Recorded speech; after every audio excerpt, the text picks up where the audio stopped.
عزیزان گرامی وقار، ہم سنیوں کی آج عید کی رات ہے۔ کچھ جگہ اندھیریاں ہوں گی لیکن ہماری مسجدیں روشن ہوں گی۔ کچھ لوگوں کے پیٹ میں درد ہوگا اور ہمارے چہروں میں آج کھلکھلاہٹ ہوگی۔ وجہ یہ ہے کہ جو جس سے عشق کرتا ہے اس کی معراج بھی اپنی معراج سمجھتا ہے۔ ہمارے نبی صلی اللہ تعالیٰ علیہ وسلم کی معراج ہمارے خوشیوں کی معراج ہے یا نہیں؟ اور جس کو اپنے نبی سے کوئی محبت نہ ہو اسے اس معراج سے کیا لینا دینا؟ میں غیروں کی بات تو چھوڑیں، جو بنام مسلمان نظر آتے ہیں ان سے بھی ہمیں بات سمجھ میں نہیں آتی کہ وہ ابھی اسی فلسفے کے داو پیچ میں مبتلا ہیں کہ نبی گئے تھے کہ نہیں گئے تھے، جسم سے گئے تھے کہ روح سے گئے تھے۔ انہیں ابھی ان تمام چیزوں کے فلسفوں میں ہی گم پایا جا رہا ہے۔ لیکن جن کو اللہ تعالیٰ نے ہدایت عطا کی ہے، جن کی عقل کو اللہ نے معراج عطا کی، وہ معراج کے واقعے کو بھی سمجھ جاتے ہیں۔ کیوں؟ ایک ہی نقطے میں سمجھاؤں گا۔ ہر نبی کا ایک معجزہ ہوتا ہے۔ معجزہ کس کو کہتے ہیں؟ عربی میں عاجز کرنے والی چیز۔ عاجز کرنے والی چیز یعنی کسی کی سمجھ کو مجبور کر دینے والی چیز۔ آپ کہتے ہیں نا کہ انبیلیویبل، سمجھ میں نہیں آ رہا ہے، یقین نہیں ہوتا کسی چیز کو دیکھ کر، تو ایسی محیر العقول چیز جو سمجھ سے بالاتر ہے اس کو معجزہ کہتے ہیں۔ اور ہر نبی کو ایک معجزہ دیا گیا، اور تمام نبیوں کے معجزوں کا کمال میرے مصطفیٰ کو دیا گیا۔ تمام نبیوں کے معجزے جو ہیں ان معجزوں کا کمال میرے نبی کو دیا گیا۔ اب لوگ یہ کہتے ہیں کہ سفر معراج سمجھ میں نہیں آتا۔ ارے میاں، اگر تمہارے سمجھ میں آتا تو معجزہ کیسے ہوتا؟ معجزہ کہتے ہی اسے ہیں جو عام انسانی ذہن میں نہیں آئے، عام عقل میں جو سمجھ سے بالاتر ہو، وہی معجزہ ہے۔ اگر تمہاری بھی سمجھ میں آتا تو پھر نبی پاک کی خصوصیت کیا رہ جاتی؟ معجزے کی خصوصیت کیا رہ جاتی؟ بات سمجھ میں آ رہی ہے؟ وہ عام انسان نہیں ہے، وہ افضل البشر نبی کونین صلی اللہ تعالیٰ علیہ وسلم اللہ تعالیٰ کے نبیوں میں بھی اعلیٰ ہیں، تو ان کے کام معجزہ ہیں۔ میرے عزیزوں، بس یہاں سے ہم گفتگو شروع کرتے ہیں۔ ایک بات آپ کو میں بتا دوں کہ معراج کا واقعہ سمجھنے کے لیے اور سننے کے لیے سنی ہونا ضروری ہے۔ یہیں سے شروعات ہے۔ سنی ہو تو سنو، نہیں ہو تو پھر جاؤ۔ جیسی رات ہے اندھیری تمہاری، ویسی ہی تمہارے دل بھی اندھیرے۔ ہاں، نبی پاک صلی اللہ تعالیٰ علیہ وسلم کی معراج ایسا نہیں ہے کہ یہ صرف بریلویوں کی بات ہے۔ میرے عزیزوں، جملہ مشائخ، بزرگان دین، سلف و خلف، سب نے اس معراج کے واقعے کو لکھا، بلکہ صحیح احادیث کریمہ میں ہے، بلکہ مسجد حرام سے لے کر مسجد اقصیٰ تک کا سفر تو قرآن میں ہے۔ اگر کسی نے اس کا انکار کر دیا تو وہ کافر ہے۔ نبی پاک صلی اللہ تعالیٰ علیہ وسلم کے اس معراج کے سفر کو اللہ تبارک و تعالیٰ جہاں سے شروع فرما رہا ہے، میرے عزیزوں، میں نے یہ بات اس لیے کہی سنی ہونا ضروری ہے۔ وجہ یہ ہے کہ سنیوں کے پاس ایک الگ چشمہ ہے جس سے دیکھتے ہیں تو عشق نظر آتا ہے۔ یہ چشمے کی بات نہیں کر رہے ہم، یہ تو صرف آنکھ کا چشمہ ہے، لیکن ایک بصیرت کا چشمہ ہوتا ہے، دل کی نگاہوں سے دیکھنے والی بات۔ اگر میں آپ کو بتاؤں لال رنگ کا چشمہ پہن کے جاؤ گے تو سب چیزیں لال لال دکھتی رہیں گی، اور آپ نیلے رنگ کا چشمہ پہنو تو چیزیں نیلی نیلی دکھتی ہیں۔ جیسا چشمہ پہنتے ہیں، یہ تو گلاس والے چشمے کی بات ہے۔ اسی طرح اگر تمہارے ذہن اور تمہاری عقل پر عشق کا چشمہ غالب ہو تو ہر چیز عشق میں ڈوبی ہوئی نظر آتی ہے، اور اگر کوڑ ہو، بغض ہو، عداوت ہو، ہر چیز کالی دکھتی رہے گی۔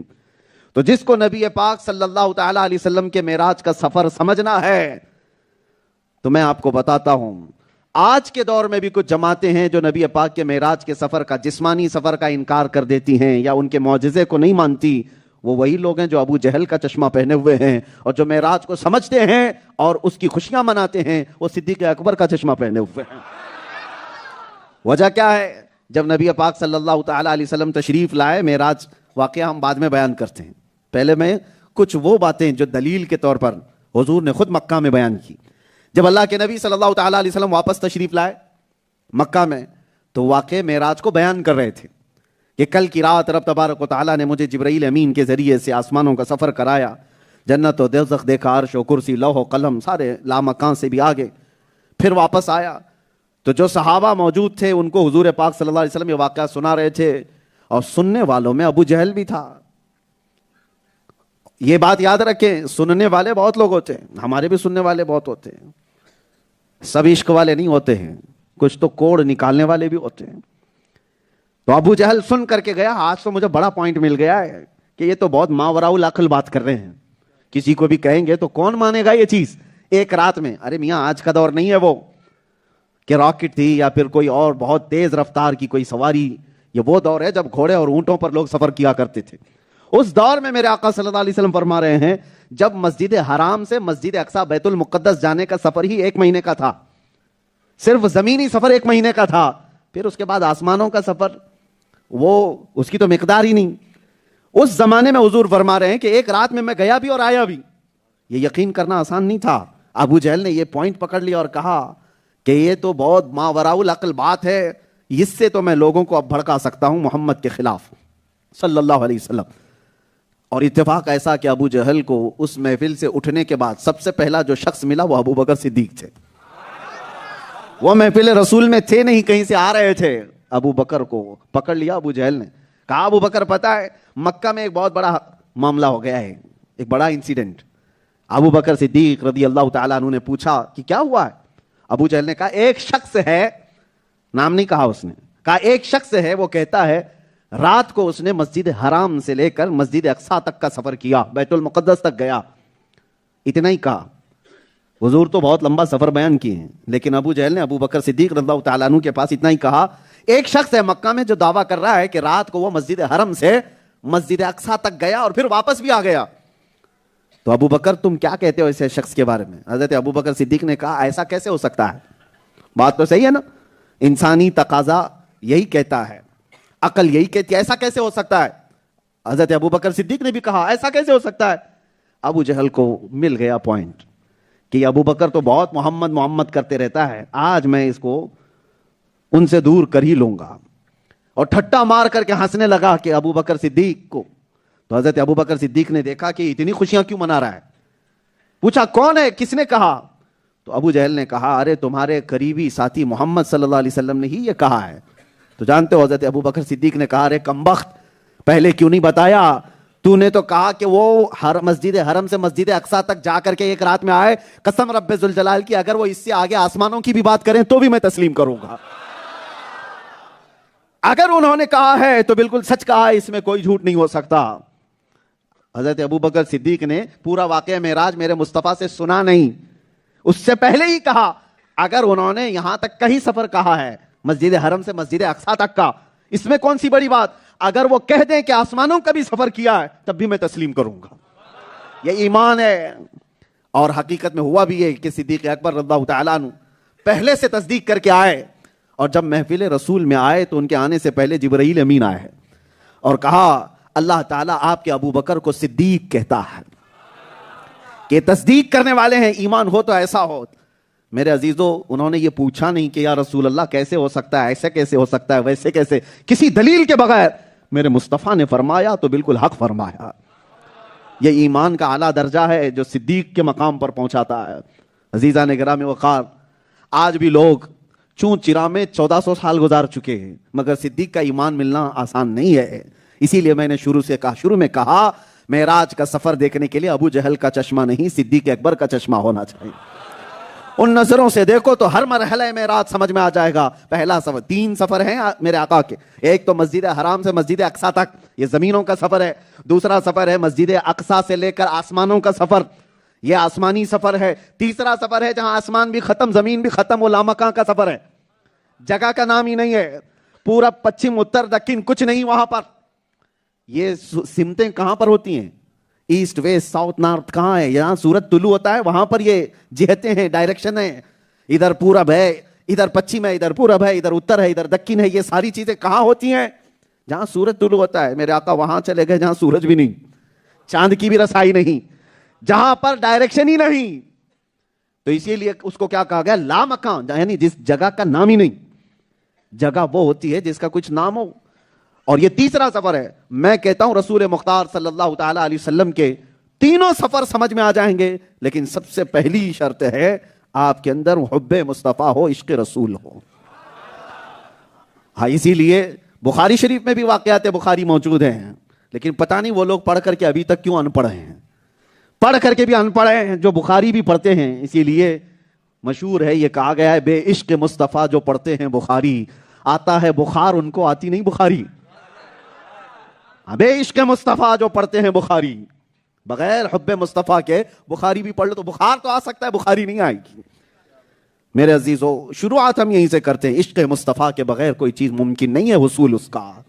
اور اس کو عشق کی زبان میں ہم ہندوستانیوں کے لیے پہلا مدرسہ ہے بریلی کے امام کا، پہلا مدرسہ ہے. وجہ یہ ہے کہ یہاں سے جو آداب سکھائے گئے، جہاں یہاں سے جو عشق کے تمام مراحل سکھائے گئے، میرے عزیزو پھر بریلی کا چشمہ پہنو تو معراج کا سفر یوں نظر آتا ہے. وہ سرور کشور رسالت جو عرش پر جلوگر ہوئے تھے، نئے نرالے عرب کے سامان، نئے نرالے طرب کے سامان عرب کے مہمان کے لیے تھے. یہاں زمین پر وہاں فلک پر رچیتی مچیتی دھومیں، ادھر سے انوار اٹھتے آتے، ادھر سے نفحات اٹھ رہے تھے. اتار کر ان کے رخ کا صدقہ، یہ اعلیٰ حضرت کے کلام کو پڑھ رہا ہوں میں جو معراج کا سفر بیان کیا ہے. اتار کر ان کے رخ کا صدقہ، وہ بٹ رہا تھا نور کا باڑا کہ چاند سورج اچھل اچھل کر جبیں کی خیرات مانگتے تھے، کہ چاند سورج اچھل اچھل کر جبیں کی خیرات مانگتے تھے. وہی تو اب تک چھلک رہا ہے، وہی تو جوبن ٹپک رہا ہے، وہی تو اب تک چھلک رہا ہے، وہی تو جوبن ٹپک رہا ہے. نہانے میں جو گرا تھا پانی کٹورے تاروں نے بھر لیے تھے. یہ جو تارے جگمگا رہے ہیں کیا سمجھتے ہو؟ اعلیٰ حضرت کہتے ہیں نہانے میں جو گرا تھا پانی رسول اللہ کے کٹورے تاروں نے بھر لیے تھے. کیا مثالیں ہیں. اعلیٰ حضرت یوں فرماتے ہیں اتار کر ان کے رخ کا صدقہ، وہ بٹ رہا تھا نور کا باڑا، اور چاند سورج اچھل اچھل کر جبیں کی خیرات مانگتے تھے. اور پھر وہی تو اب تک چھلک رہا ہے، وہی تو جوبن ٹپک رہا ہے کہ نہانے میں جو گرا تھا پانی کٹورے تاروں نے بھر لیے تھے. بچا جو ان کے تلووں کا دھون، بچا جو تلووں کا ان کے دھون، یہ دیکھو مثالیں. بچا جو تلووں کا دھون، بنا وہ جنت کا رنگ و روغن. بچا جو تلووں کا ان کے دھون، بنا وہ جنت کا رنگ و روغن. اور اعلیٰ حضرت نے اس کو کیوں فرمایا؟ ضیائیں کچھ عرش پر آئیں کہ ساری قندیلیں جھلملائیں. ارے حضور خورشید کیا چمکتے. خورشید کس کو کیا کہتے ہیں؟ خورشید سورج کو کہتے ہیں. اعلیٰ حضرت کہتے ہیں ارے حضور خورشید کیا چمکتے، حضور خورشید کیا چمکتے کہ ستارے منہ اپنا دیکھتے تھے. حضور پاک صلی اللہ تعالی علیہ وسلم کی. اور پھر پورا سفر معراج اعلیٰ حضرت ایک شعر میں بیان کرتے ہیں. کون سمجھ پائے گا؟ لوگ ابھی اس میں ہیں کہ رسول اللہ کا اتنا پاور، رسول اللہ کی اتنی طاقت، وہ کیسے گئے، کہاں گئے. یہ سب سمجھنے کے لیے ایک چیز سمجھنا ہوگا آپ کو. تم نے رسول اللہ کی حقیقت کو کہاں سمجھا؟ خود میرے آقا فرماتے ہیں میری حقیقت کو میرے رب کے سوا کوئی نہیں جانتا. تمہاری عقل وہاں تک نہیں گئی جو رسول اللہ کی حقیقت کو سمجھ سکے. لیکن بریلی کا امام یوں سمجھاتا ہے وہی ہے اول، وہی ہے آخر، وہی ہے ظاہر، وہی ہے باطن. کون؟ رسول اللہ کی ذات. وہی ہے اول، وہی ہے آخر، وہی ہے ظاہر، وہی ہے باطن. اب پورا معراج کا سفر اللہ تعالیٰ کو اگر تم مانتے ہو کہ وہ بادشاہ اعظم ہے، ہر طاقت و قوت کا مالک ہے، تو سنو اسی کے جلوے. کس کے؟ اللہ کے. اسی کے جلوے، اسی سے ملنے، اسی سے اس کی طرف گئے تھے. کمال پورا میرے رب ذوالجلال کا ہے. ارے رب تعالیٰ اگر چاہے تو صدیوں کا سفر وہ منٹوں میں کرا دے. کیا اس کے لیے بھی ناممکن بات ہے؟ تم حضور کی طاقت پر جھگڑا کر رہے ہو. ارے رب کی طاقت ہے. اسی لیے قرآن میں اللہ نے یہ نہیں کہا کہ میرے محبوب نے سفر کیا. معراج کے سفر کو اللہ نے یوں نہیں بیان کیا کہ محمد صلی اللہ تعالی علیہ وسلم اٹھے اور مسجد حرام سے مسجد اقصی آسمانوں کا سفر کیے اور واپس آ گئے. نہیں، رب تعالیٰ فرماتا ہے سبحان الذی، پاک ہے وہ ذات جس نے سفر کرایا. یہ نہیں کہا کہ محمد صلی اللہ علیہ وسلم نے سفر کیا، بلکہ رب کیا فرماتا ہے؟ پاک ہے وہ ذات جس نے سفر کرایا. اس کے کرانے پر بھی کسی کو شک ہے تو بتاؤ، پھر تمہارا ایمان ہی کہاں ہے؟ اس کا سفر کرانا اللہ نے بیان کیا. پاک ہے وہ ذات جس نے سفر کرایا اپنے بندے خاص کو رات کے کچھ حصے میں مسجد حرم سے مسجد اقصی تک. تو اس کی طاقت میں تو کوئی جھگڑا نہیں ہے. رب تبارک و تعالیٰ اس کام کو فرما رہا ہے یہ میں نے کرایا ہے. اور اسی وجہ سے میرے عزیزو اس واقعے کو سمجھنے کے لیے سب سے پہلے میں آپ سے یہ کہہ رہا ہوں کہ عشق کی نگاہ ہو اور سمجھ بوجھ سے کام لے تو آدمی گمراہ نہیں ہوگا. میں معجزے کو بھی بتایا آپ کے سامنے. معجزہ کس کو کہتے ہیں؟ عقلوں کو عاجز کرنے والی چیز, عقلوں کو مجبور کر دینے والی چیز, سمجھ سے جو بالا تر ہے, اس کو معجزہ کہتے ہیں. اور معراج کا پورا سفر میرے مصطفیٰ کا معجزہ ہے, میرے مصطفیٰ کریم صلی اللہ علیہ وسلم کا معجزہ ہے. اب دو چند یہاں پر باتیں ہیں جو عقیدے سے تعلق رکھتی ہیں, یہ کہہ کر کے ہم آگے گزرتے ہیں. میں نے سب سے پہلے کیا جملہ کہا؟ آج ہماری عید کی رات ہے یا نہیں مسلمانوں؟ کیوں؟ لوگ ابھی بھی سوال کریں گے یہ کیا ہے آج کی رات, یہ سنی لوگ جاگتے ہیں, مسجدوں کو روشن کرتے ہیں, تمہیں کیا لینا دینا؟ ہم ہمارے نبی پاک صلی اللہ علیہ وسلم کی ہر بلندی پر خوشیاں مناتے ہیں. تمہارے گھر میں کوئی چور بیٹا پیدا ہو تو تم برتھ ڈے میں پتہ نہیں کتنے دھوم دھڑاکے کرتے ہو. ہاں, پتہ بھی نہیں ہو کہ بیٹا بڑھ کر کے کیا بننے والا ہے, چور بنے گا کہ ڈاکو بنے گا, تمہیں خبر بھی نہیں. لیکن بچوں کے پیدا ہونے پر تو الگ خوشیاں ہیں. اور یہ کائنات کے وہ آقا و مولا جس کو اللہ تعالیٰ نے ہم پورے غریبوں پر رحمت بنا کر بھیجا ہو, اس نبی رحمت صلی اللہ تعالیٰ علیہ وسلم کا ہر دن ہمارے لیے عید کا دن ہے. نبی پاک صلی اللہ تعالیٰ علیہ وسلم کی ہر نشانی ہمارے لیے باعث برکت ہے.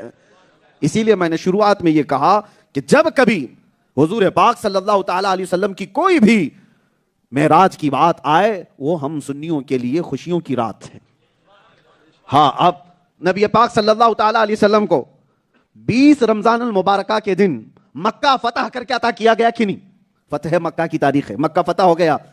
میں آپ کو بتاؤں, آپ کے باپ کو کسی جگہ اہم نوکری لگ جائے, آپ کے لیے خوشی کا دن ہوتا ہے کہ نہیں؟ کیوں؟ اپنے بڑوں کی کوئی بھی اچھی بات, آپ کے گھر میں خوشیوں کا ماحول ہو جاتا ہے. ارے بیٹا کہیں بڑے پوسٹ پر آ گیا تو آپ کو خوشیاں ہیں. آپ کا کوئی خاندانی رشتہ دار کسی مہم پر گیا اور کامیاب ہو گیا تو خاندان والے خوشیاں مناتے ہیں کہ نہیں مناتے؟ یہ تو بلا تشبیہ و بلا تمثیل میرے آقا صلی اللہ تعالیٰ علیہ وسلم تبارک و تعالیٰ نے 20 رمضان کو فتح مکہ عطا کیا. میرے آقا کی خوشی کا دن تھا تو امت کی خوشی ہے یا نہیں؟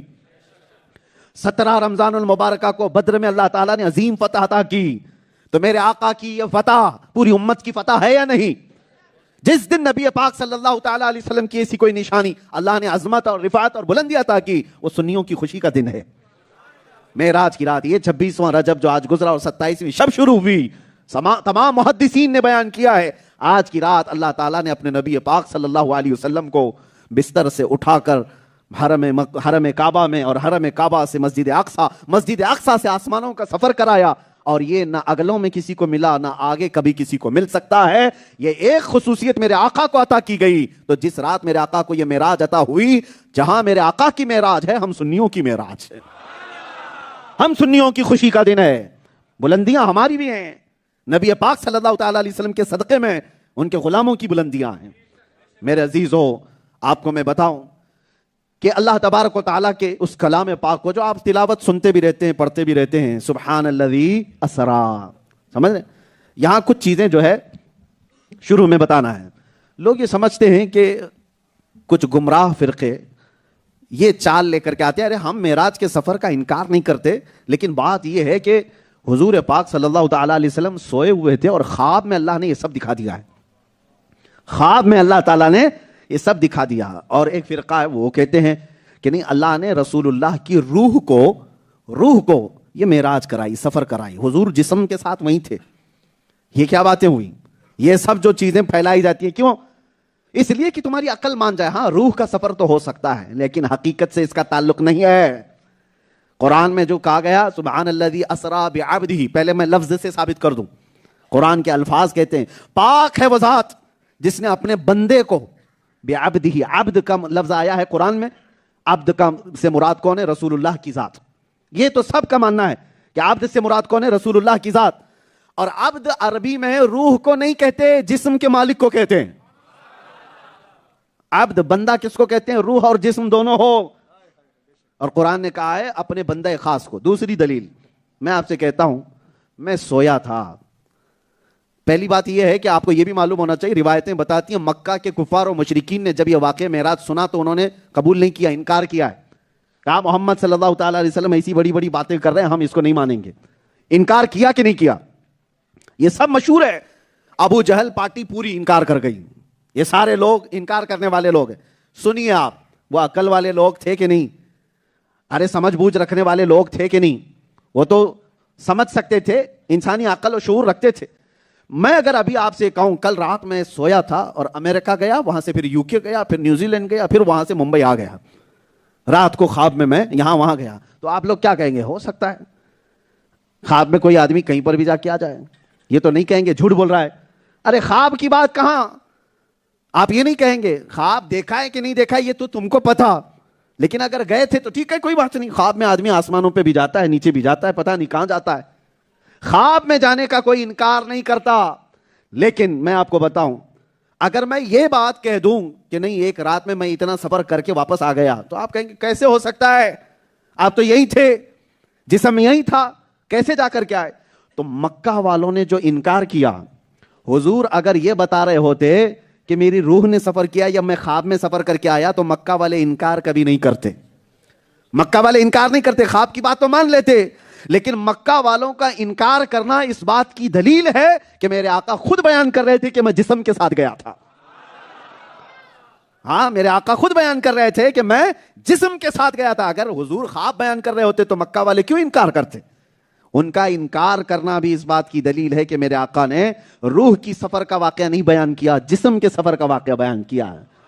اسی لیے عام زبان میں، حالانکہ یہ دلائل کی روشنی میں نہیں کہتا، عام زبان میں، ہم بچپن میں تھے تو بہت چھوٹی چھوٹی کتابوں میں ہم کو جب پڑھاتے تھے تو ہمارے ایک استاد تھے، وہ کہتے تھے کہ لمبا واقعہ جو سنتے ہیں اس کو ہم 5 لفظوں میں تمہیں سمجھا دیتے ہیں۔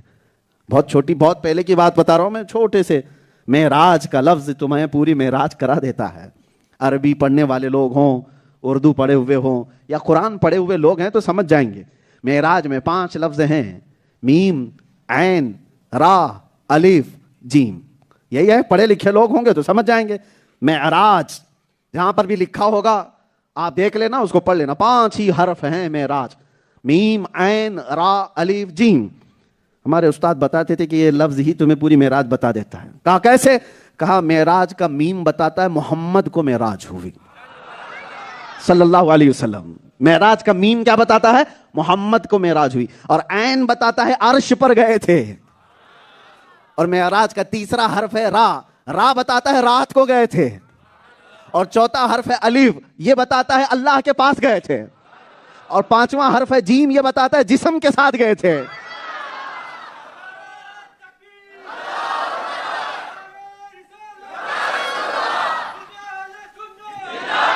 معراج کے 5 حروف میم، عین، را، الف، جیم، یہ عام لوگوں کو سمجھانے کے لیے ہم بتاتے ہیں۔ میم بتاتا ہے محمد کو معراج ہوئی، عین بتاتا ہے عرش پر گئے تھے، را بتاتی ہے رات کو گئے تھے، الف بتاتا ہے اللہ کے پاس گئے تھے، اور جیم بتاتا ہے جسم کے ساتھ گئے تھے۔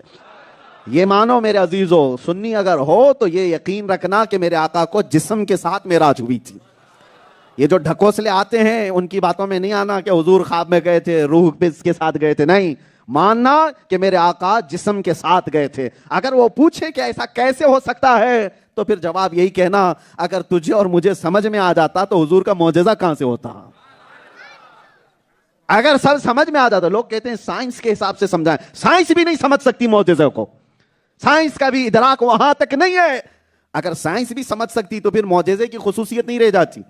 معجزہ وہ ہے جو دنیا میں اس کے مقابل میں کوئی نہیں کر سکتا، صرف نبی کر سکتا ہے۔ سائنس نبی نہیں ہے، ہاں سائنس سمجھنے کا ذریعہ بن سکتی ہے۔ پہلے تو یہ بھی انکار کرتے تھے کہ اتنا تیز سفر نہیں ہو سکتا، لیکن اب تو سفر اتنا تیز ہوتا گیا کہ اب انسانوں کی عقل میں باتیں آنے لگ گئیں کہ ہاں یہ بھی پاسبل ہے، یہ بھی پاسبل ہے۔ پہلے اگر بولتے پچھلے دور میں 200 سال پہلے کہ میں ہندوستان میں بیٹھ کر کے برطانیہ میں بات کر رہا ہوں اپنے رشتہ داروں سے، تو لوگ کہتے تھے کہ پاگل ہو گیا ہے، یہاں سے وہاں کیسے بات کر سکتا ہے؟ اور آج کے دور میں کوئی تعجب کی بات نہیں، بات کیا دیکھ بھی سکتا ہے ویڈیو کال کر کے، یہ کوئی امپاسبل نہیں رہ گیا۔ زمانے کے ارتقاء، سائنس کی جدید ترقیات تمہیں سمجھانے کا ذریعہ بن سکتی ہیں، لیکن وہ معجزہ نہیں ہے اور نہ ہی معجزے کے برابری کر سکتی ہیں۔ بعض لوگ حضور کے اس سفر معراج کو سائنس کے ذریعے سے سمجھانے کی کوشش کرتے ہیں، نہ ہی غلط۔ ہمارے نبی پاک کے معجزے کو سمجھانے کے لیے ہمیں سائنس کی محتاجی نہیں ہے۔ ایمان اسی کا نام ہے کہ اللہ کے نبی نے فرما دیا تو سر جھکا لو اور تسلیم کر لو، اور نہیں ماننا ہے تو تمہیں زبردستی تھوڑی نہ ہے، لا اکراہ فی الدین، ہمارے دین میں کوئی زور زبردستی نہیں ہے، ماننا ہے تو آؤ، نہیں ماننا ہے تو جاؤ۔ دین میں کوئی زبردستی نہیں ہے کہ تمہیں جھکا کر کے منوایا جائے گا۔ تم کو اگر ماننا ہے، یہی میرے نبی پاک صلی اللہ تعالی علیہ وسلم کے معجزات، اب میں ان لوگوں سے کہتا ہوں جن کی مسجدیں آج اندھیری اندھیری ہیں، بات تو چھوڑو ایتھیسٹ جو ہیں، جو نان مسلم ہیں، ان کا تو چھوڑو، بہت سے وہ ہیں جو مسجدیں زرار بنا کر بیٹھے ہوئے ہیں لیکن اپنے نبی کے ذکر سے بیچارے بد نصیب ہیں، ان کو تو چوں چرا میں ہے، ابھی بہت سارے سوال جواب میں ہی پھنسے ہوئے ہیں۔ ان سے میں کہتا ہوں کیسے سمجھ میں آئے گا معجزہ یہ معراج کا؟ حضور پاک صلی اللہ تعالیٰ علیہ وسلم نے چاند کے 2 ٹکڑے کر دیے، یہ سمجھ میں آیا؟ حضور کی انگلیوں سے پانی کے چشمے جاری ہوئے، یہ سمجھ میں آیا؟ حضور نے ڈوبے ہوئے سورج کو پلٹا دیا، یہ سمجھ میں آیا؟ حضور نے کنکریوں سے کلمہ پڑھایا، یہ سمجھ میں آیا؟ یہ وہ سارے کام ہیں جو معجزہ کہلاتے ہیں، اور معجزہ عام انسانوں کی عقل میں نہیں آتا۔ تو جب یہ ساری باتیں نہیں سمجھ میں آئیں تو معراج کا سفر کیسے سمجھ میں آئے گا؟ اسی لیے یہ پورے معراج کا سفر تمہارے ایمان کا بھی امتحان ہے، تمہارے ایمان کا امتحان ہے، قیامت تک یہ بیان ہوتا رہے گا۔ ایسا نہیں کہ پہلی بار آپ معراج کا واقعہ سننے کے لیے بیٹھے ہیں، جب سے ہوش سنبھالا ہر سال آپ سنتے آئے ہیں اور سنتے بھی رہیں گے، اور اس واقعے میں کوئی بھی پرانی بات یعنی پرانا پن نہیں آئے گا۔ جتنی بار سنیں گے ہر بار لذت نہیں آئے گی، کیوں؟ یہ دین اسلام ہے، پرانا نہیں ہوتا۔ لا الہ الا اللہ کلمہ کبھی پرانا ہوا ہے؟ تو پرانا، لیکن لگتا نہیں پرانا۔ اتنے سارے لوگ کبھی آ کر امام صاحب سے یہ کہتے ہیں روز آپ نماز میں فاتحہ پڑھتے ہیں الحمدللہ رب العالمین، کچھ نیا پڑھو؟ نہیں کہتے، سب وہی سنتے ہیں، ہر نماز میں سنتے ہیں۔ کیوں؟ یہ پرانا نہیں ہوتا، اللہ کا کلام ہے، جتنی بار سنو گے لذت بڑھتی جائے گی۔ وہ دنیا کے ڈھکوسلے گانے ہیں جن کا ایک سیزن ہوتا ہے، اس کے بعد ختم، پھر ختم ہو جاتا ہے۔ کوئی بھی نئے ڈائلاگز آئیں گے، فلمیں آئیں گی، گانے آئیں گے، چند دن ان کی خوب دھوم دھام لوگ اپنی زبانوں پر جلا رہے ہوں گے، لیکن ایک جنریشن بھی ختم نہیں ہوتی کہ وہ گانے ختم ہو چکے ہوتے ہیں، ان کو جاننے والا بھی اور ان کو یاد رکھنے والا بھی نہیں رہتا۔ لیکن قرآن کریم بھی یہ معجزہ ہے، میرے نبی کے تذکرے بھی ایسے معجزے ہیں، ہر آنے والا بچہ اس کو یاد بھی کرتا ہے اور سناتا بھی رہتا ہے، اور پرانا کبھی نہیں لگتا۔ حیرت کی بات ہے کہ نہیں؟ ایک کہانی آپ 2-3 بار سنو تو آپ کو اکتا ہٹائے گی۔ انسان کی طبیعت میں ایک کہانی اگر بار بار سنے گا تو اس کو مزہ آئے گا؟ نہیں آئے گا۔ لیکن حسین اعظم کے کربلا کے واقعات ہر سال سنو، ارے صرف مزہ نہیں، آنکھیں بھی نم ہو جاتی ہیں۔ ہوتا ہے کہ نہیں ہوتا ہے؟ کربلا کے واقعات جب جب سنتے ہیں آنکھیں نم ہو جاتی ہیں، غم آ جاتا ہے۔ کیوں؟ حسین کا تذکرہ بھی کبھی پرانا نہیں ہوتا۔ یہ دین اسلام کی خصوصیت ہے۔ یہ جتنی بھی ترقی کرتے جاؤ، دنیا جتنی بھی آگے بڑھ جائے، لیکن رسول اللہ کا تذکرہ کبھی پرانا نہیں ہوگا۔ یہ ہر دور کے رسول ہیں، ہر زمانے کے نبی ہیں۔ آج بھی اگر ہو سکتا ہے آپ نے بچپن سے سنا ہوگا، اگر ایک بار میں میرے نبی کے حسن کی بات کروں تو سب مچل جائیں گے، لیکن ایسا نہیں کہ نیا ہے، یہ سنا ضرور ہے آپ نے، لیکن پھر میں اگر کہوں تو مچل جائیں گے۔ ہوتا کیوں ہے؟ انسان کی طبیعت میں روز دال چاول بھی کھانا پسند نہیں کرتا، روز گوشت کھانا بھی پسند نہیں کرتا، ایک کپڑے پر بھی روز نہیں رہتا، اس کو ہر دن نیا چاہیے۔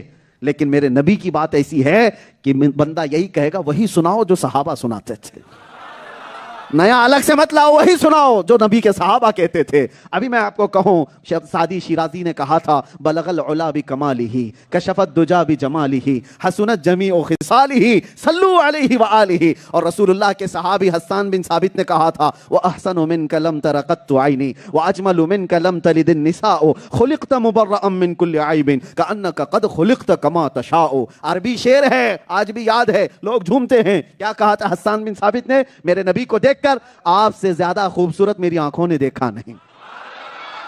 توجہ، حسان بن ثابت کو کوئی یہ کہہ سکتا تھا ارے حسان تم نے نہیں دیکھا، ہوگا کوئی اور خوبصورت؟ حسان بن ثابت نے کیا کہا اپنے شعر میں؟ آپ سے زیادہ خوبصورت میری آنکھوں نے دیکھا نہیں۔ تو کوئی یہ کہتا حسان بن ثابت تم تو مکہ میں رہتے ہو، مدینے میں آ گئے، اتنا ہی تو تمہارا علاقہ ہے، تمہاری آنکھوں نے نہیں دیکھا، ہو سکتا ہے ان سے زیادہ حسن والا کوئی اور ہو۔ حسان بن ثابت نے دوسرے ہی شعر میں کہہ دیا وَأَجْمَلُ مِنْكَ لَمْ تَلِدِ النِّسَاءُ، نہیں یا رسول اللہ آپ سے زیادہ خوبصورت کسی ماں نے جنا ہی نہیں، میری آنکھوں نے نہیں دیکھا، اتنا ہی نہیں کسی ماں نے جنا ہی نہیں۔ خُلِقْتَ مُبَرَّأً مِنْ كُلِّ عَيْبٍ كَأَنَّكَ قَدْ خُلِقْتَ كَمَا تَشَاءُ۔ آپ ایسے عیبوں سے بے عیبوں سے اللہ تعالیٰ نے پاک پیدا کیا جیسے کہ آپ کی مرضی و منشا ہے۔ اسی کو بریلی کے امام نے یوں کہا تھا وہ کمال حسن حضور ہے کہ جہاں کہ گمان نقص جہاں نہیں، یہی پھول خار سے دور ہے۔ حضور، دنیا کے سارے پھول کانٹوں سے بھرے ہوئے ہوتے ہیں، خار کہتے ہیں کانٹا، جو بھی پھول ہے خوبصورت تو ہوتا ہے لیکن کانٹے ہوتے ہیں ساتھ میں۔ لیکن اعلیٰ حضرت کہتے ہیں ہمارا پھول وہ ہے، یہی پھول خار سے دور ہے اور یہی شمع ہے کہ دھواں نہیں۔ ہاں حضور کو تشبیہ دی شمع سے، لیکن شمع جہاں بھی جلتی ہے نا، چراغ، اس کے آس پاس دھواں ہوتا ہے۔ دھواں جو ہے آدمی کو تھوڑا سا پریشان کرتا ہے، چراغ تو اچھا ہے، روشنی دے رہا ہے، لیکن دھواں پریشان کرتا ہے۔ اعلیٰ حضرت کہتے ہیں میرے نبی کی جو شمع ہے، حضور کو جو تشبیہ دی شمع سے، یہی وہ شمع ہے کہ دھواں یہاں نہیں ہے، جو آئے گا وہ دیکھتا ہی رہے گا۔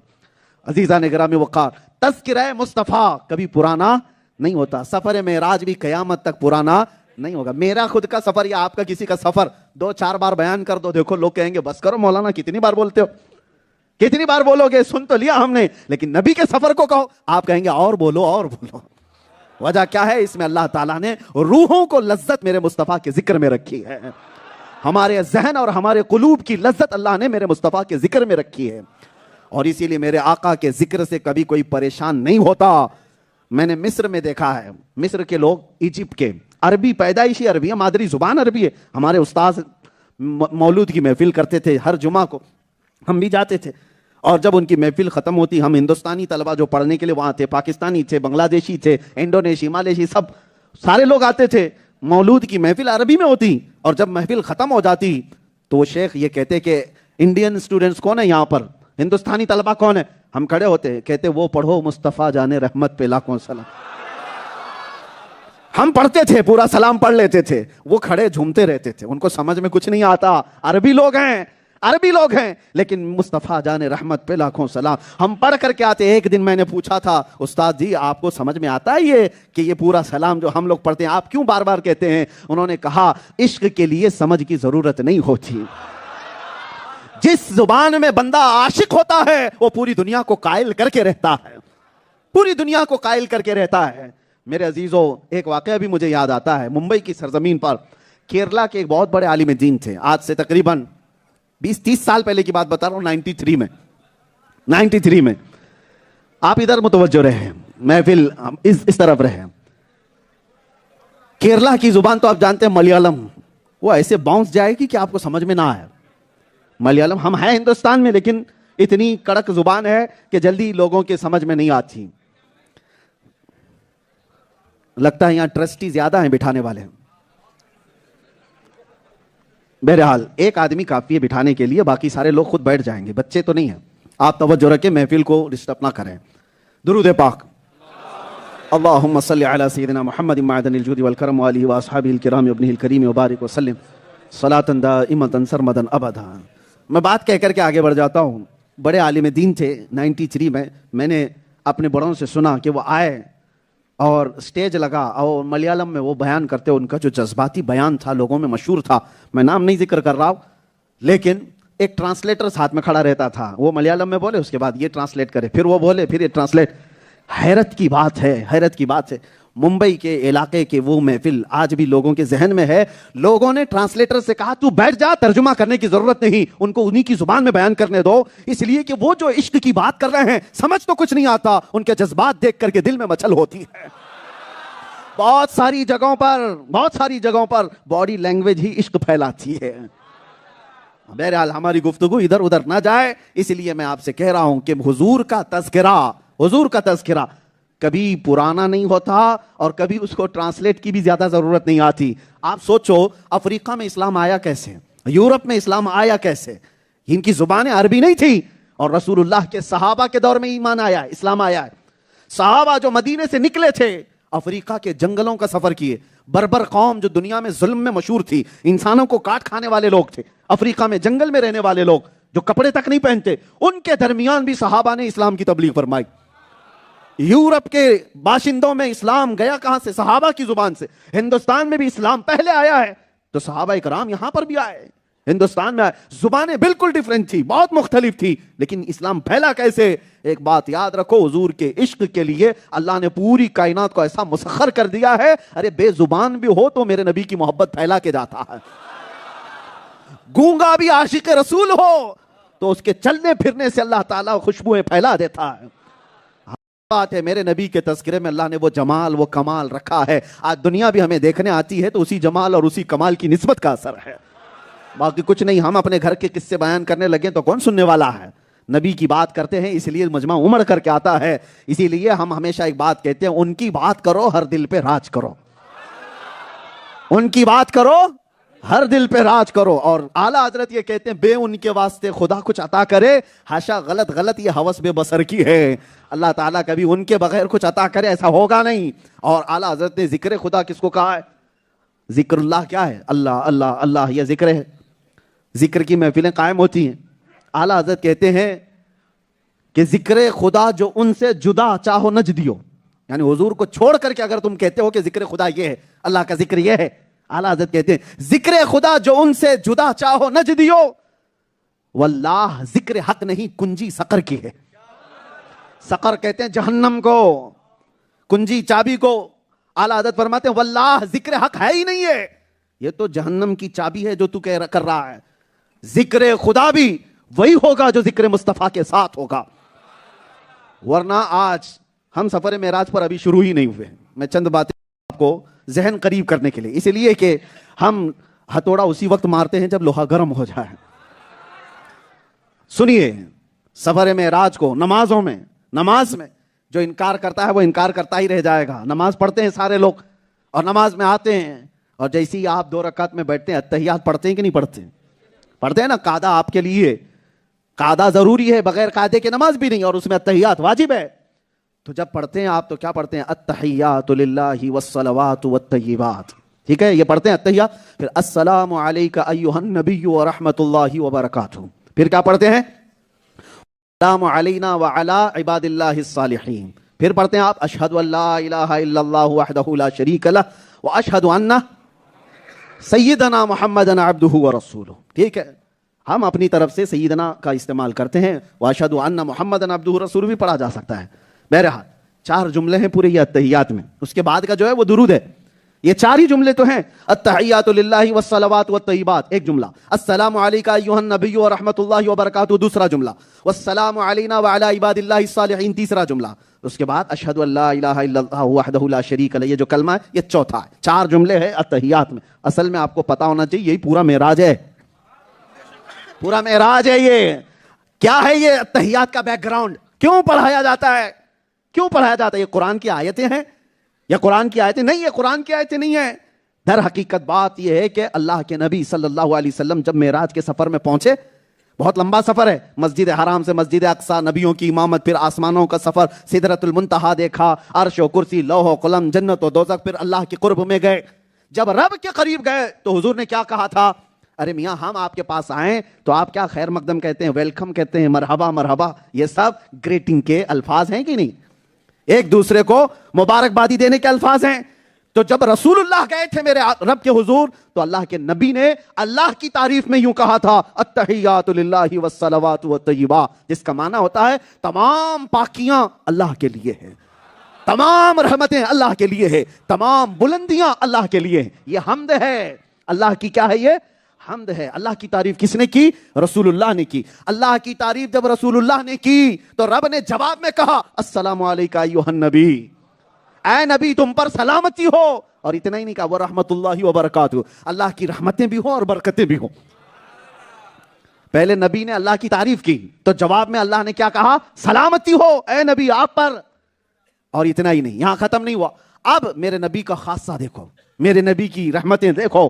اللہ نے جب رسول کو سلام کیا ہے تو حضور نے وہاں پر یہ نہیں کہا کہ اس سے بڑھ کر کے کس کو آج قسمت ملی ہے, کس کو یہ نصیبہ ملا ہے, کسی کو نہیں. لیکن رسول اللہ نے اسی وقت فوراً عرض کیا والسلام علینا وعلی عباد اللہ الصالحین, اے مولا صرف مجھ پر نہیں میری پوری گنہگار امت پر بھی تیری سلامتی ہو. علینا والسلام علینا میں رسول اللہ نے اپنی پوری گنہگار امت کو شامل کیا. وعلی عباد اللہ الصالحین, اور تیرے نیک بندوں پر بھی تیری رحمت ہو اور میری گنہگار امت پر بھی تیرا سلام ہو. اللہ, یہ کنورسیشن ہے کس رات کا؟ آج کی رات کا. رسول اللہ گئے اور تعریف کی پہلے اللہ کی, التحیات للہ والصلوات والطیبات. یاد رکھنا جب بھی نماز پڑھنا. اور رسول اللہ نے جب تعریف کی تو رب نے کیا کہا؟ السلام علیک ایھا النبی ورحمۃ اللہ وبرکاتہ, اے نبی آپ پر سلامتی ہو, اللہ کی رحمتیں اور برکتیں ہوں. پھر رسول اللہ نے عرض کیا مولا صرف مجھ پر نہیں میری پوری گنہگار امت پر بھی سلامتی ہو اور تیرے نیک بندوں پر بھی سلامتی ہو. یہ کنورسیشن چل رہا تھا.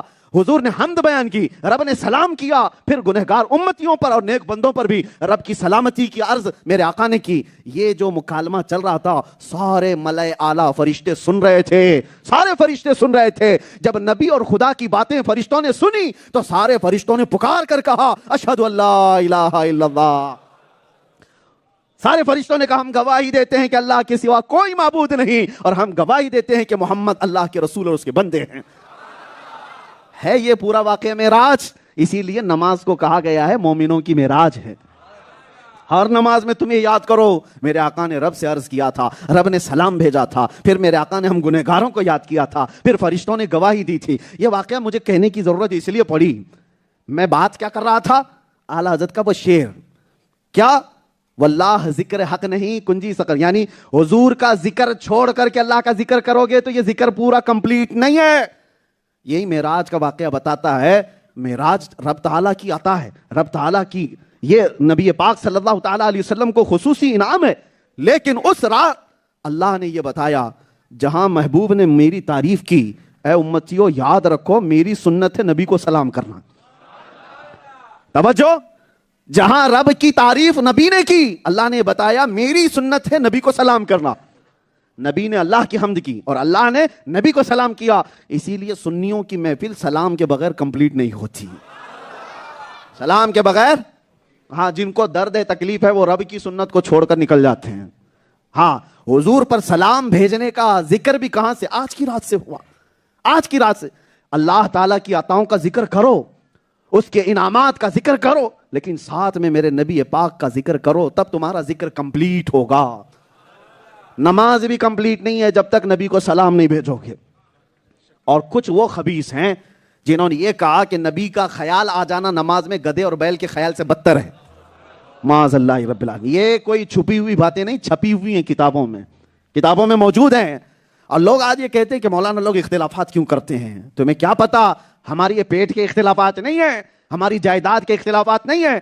نبی پاک صلی اللہ تعالیٰ علیہ وسلم کی ذات پر اگر کوئی مسلمان بن کر کے بھی کیچڑ اچھالتا ہے تو ہم اس کی دم پر پاؤں رکھیں گے اور اس کے خلاف ہم بیان کرتے رہیں گے زندگی بھر، اس لیے کہ ہماری زندگی کا مقصد ہی ہے، ہم نے تو یہ طے کیا ہے یا رسول اللہ ہے جو زندگانی باقی، یہ ارادہ کر لیا ہے تیرے منکروں سے آقا میں مروں گا لڑتے لڑتے۔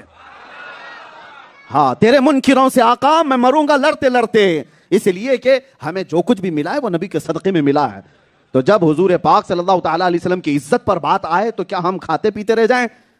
ہاں ہم حلوہ پراٹھے اور بریانیوں پر رہ جائیں؟ میرے عزیزو، حضور کی عزت پر بات آئے تو اس کا دفاع کرنا ہر مومن کا حق ہے، ہر مومن کا حق ہے۔ یہاں ماں کی گالی پر برداشت نہیں کرتا، یہاں باپ کی گالی پر بندہ برداشت نہیں کرتا، آسمان سر پہ اٹھا لیتا ہے۔ اور جس نبی نے رو رو کر ہر رات ہماری بخشش کی دعا کی، اس کی عزت پر سوال آئے تو کیا ہم مصلحت اور حکمت کی چادر میں چھپ جائیں گے؟ ایسا نہیں ہوگا۔ موت آنی ہے تو آ کر رہے گی۔ جب تمہاری ماں کی گالی کا بدلہ لینے کے لیے نکلتے ہو تو کیا ڈر نہیں ہوتا؟ اس وقت نہیں ڈرتے؟ باپ کو کسی نے کوسا گالی دیا تو سیدھے گلی میں نکل آئے، اور اس وقت نہیں دیکھا کہ کیا ہوگا، کیس ہوگا، کیا ہوگا، کچھ نہیں دیکھا۔ اور نبی پاک کی عزت پر بات آئے، بار اگر جواب دینے کی بات آئے، ہزار طرح کی باتیں آتی ہیں، ماحول خراب ہے، حکومت اس کی ہے، اس کی ہے، پتہ نہیں کیا کیا باتیں۔ ایک بات یاد رکھو، بدر کے میدان سے لے کر آج تک ماحول ویسا ہی ہے، کبھی اچھا ہوا ہی نہیں ہے۔ ہاں ہمارے لیے کبھی ماحول اچھا ہوا ہی نہیں، ہر زمانہ ایسا ہی رہا ہے۔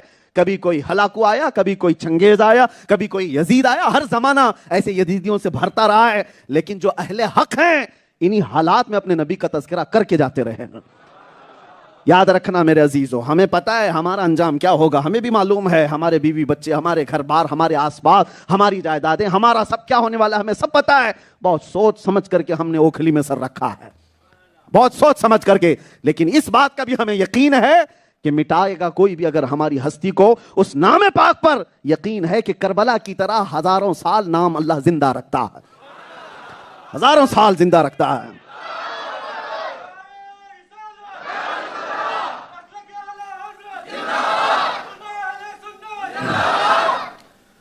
میرے عزیزو، اس میں چون چرا اور بغلیں جھانکنے کی بات نہیں ہے۔ لوگوں کو آج بھی یہ ہے، میاں میں کوئی وہ نہیں ہوں، کوئی نڈر بات کرنے والا۔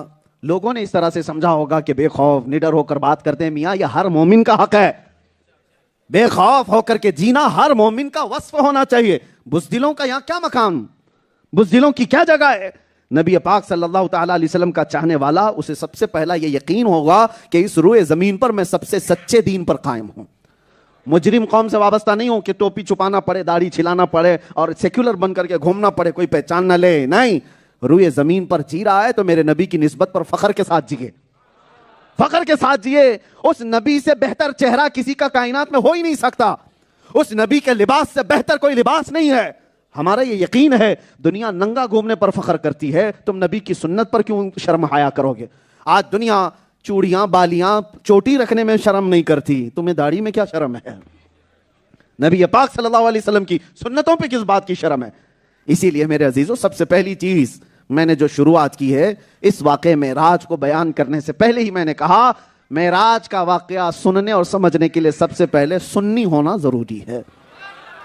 سنی ہے تو اب آگے بیان کرتے ہیں. نبی آخر الزمان سرور لا مکان صلی اللہ تعالی علیہ وسلم اس عظیم نعمت سے سرفراز کیے گئے تھے. آج کی رات کیوں بلایا گیا تھا؟ آج کی رات کچھ خصوصی ہے؟ آج کی رات میں کچھ اسپیشل ہے؟ یہ 27ویں رات کو بلایا گیا.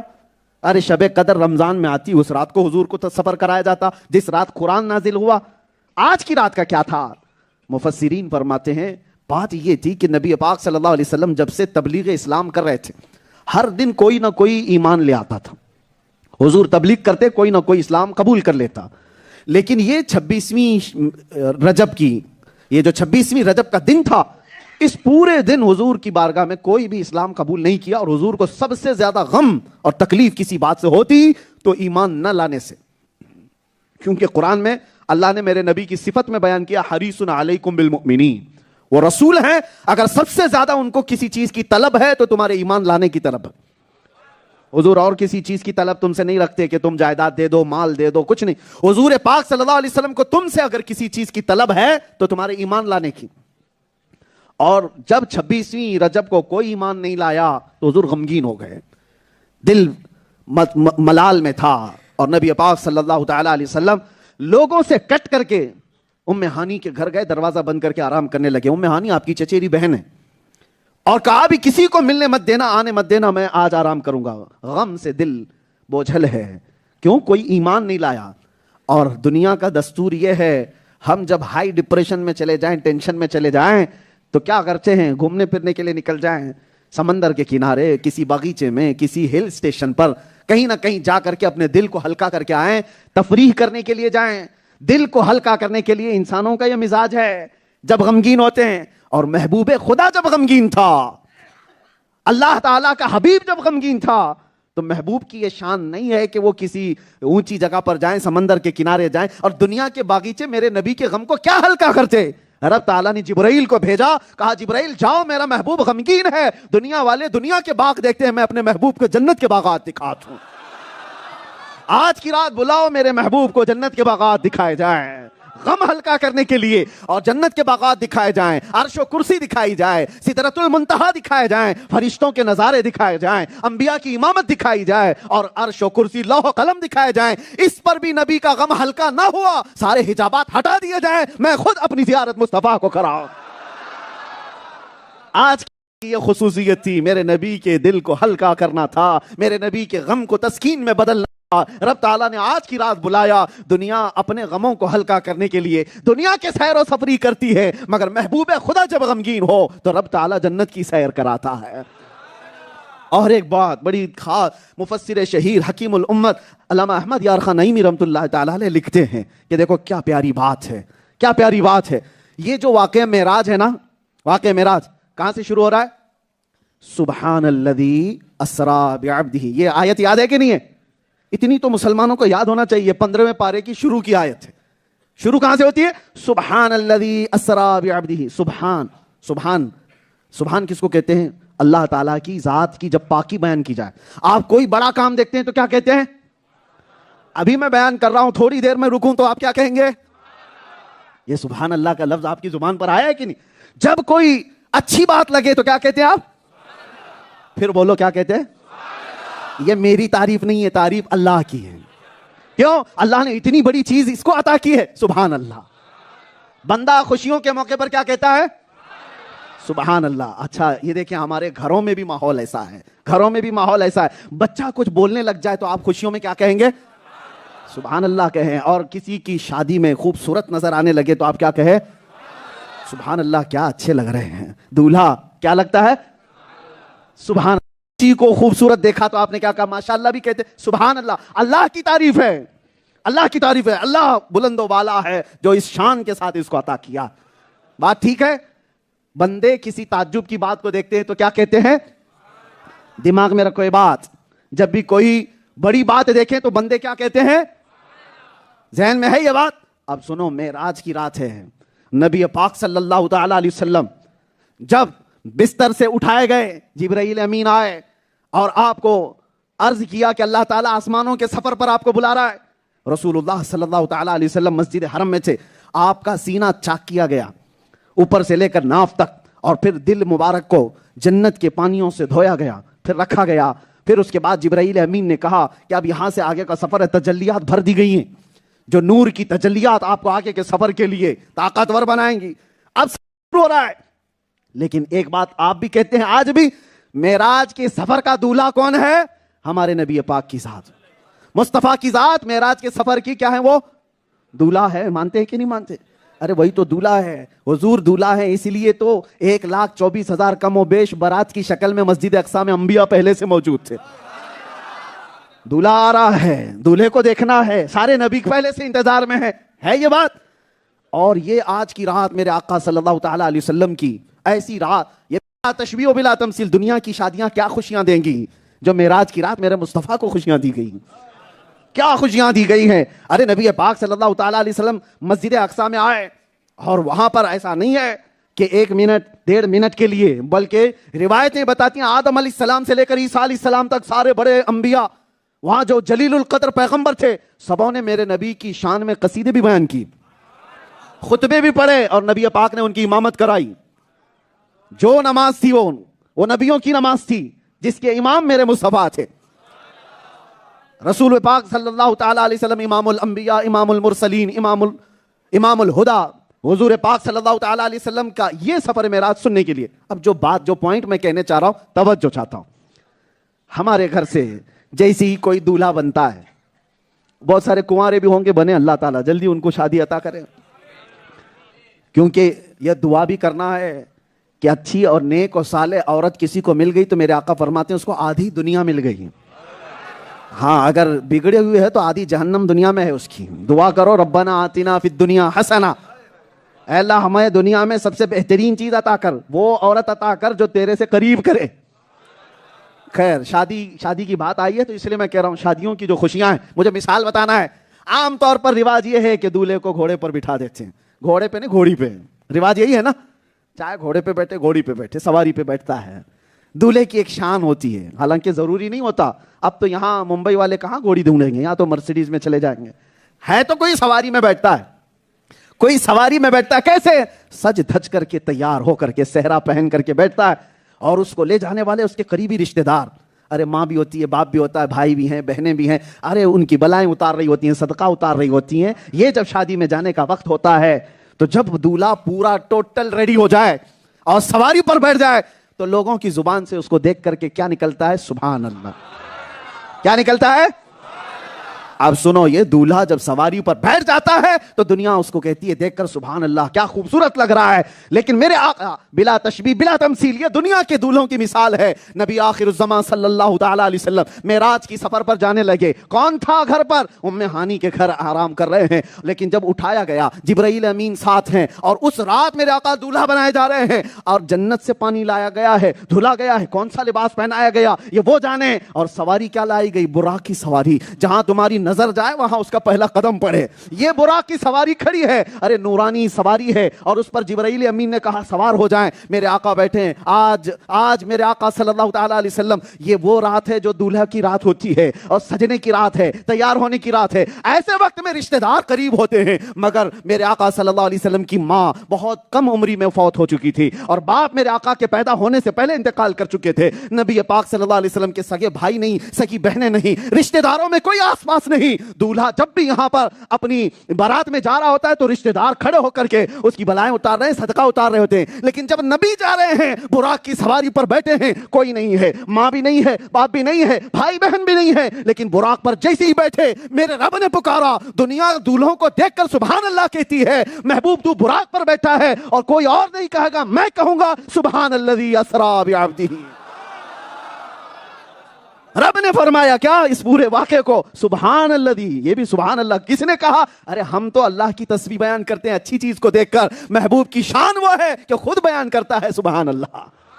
نبی پاک کی دولہے کی سواری کو دیکھ کر کس نے سبحان اللہ کہا؟ خود خالق کائنات نے. یہ ہے میرے نبی کی شان, آغاز سے اخیر تک قرآن ہے نعت مصطفیٰ, محبوب کے بیان کا کیسا انوکھا ڈھنگ ہے.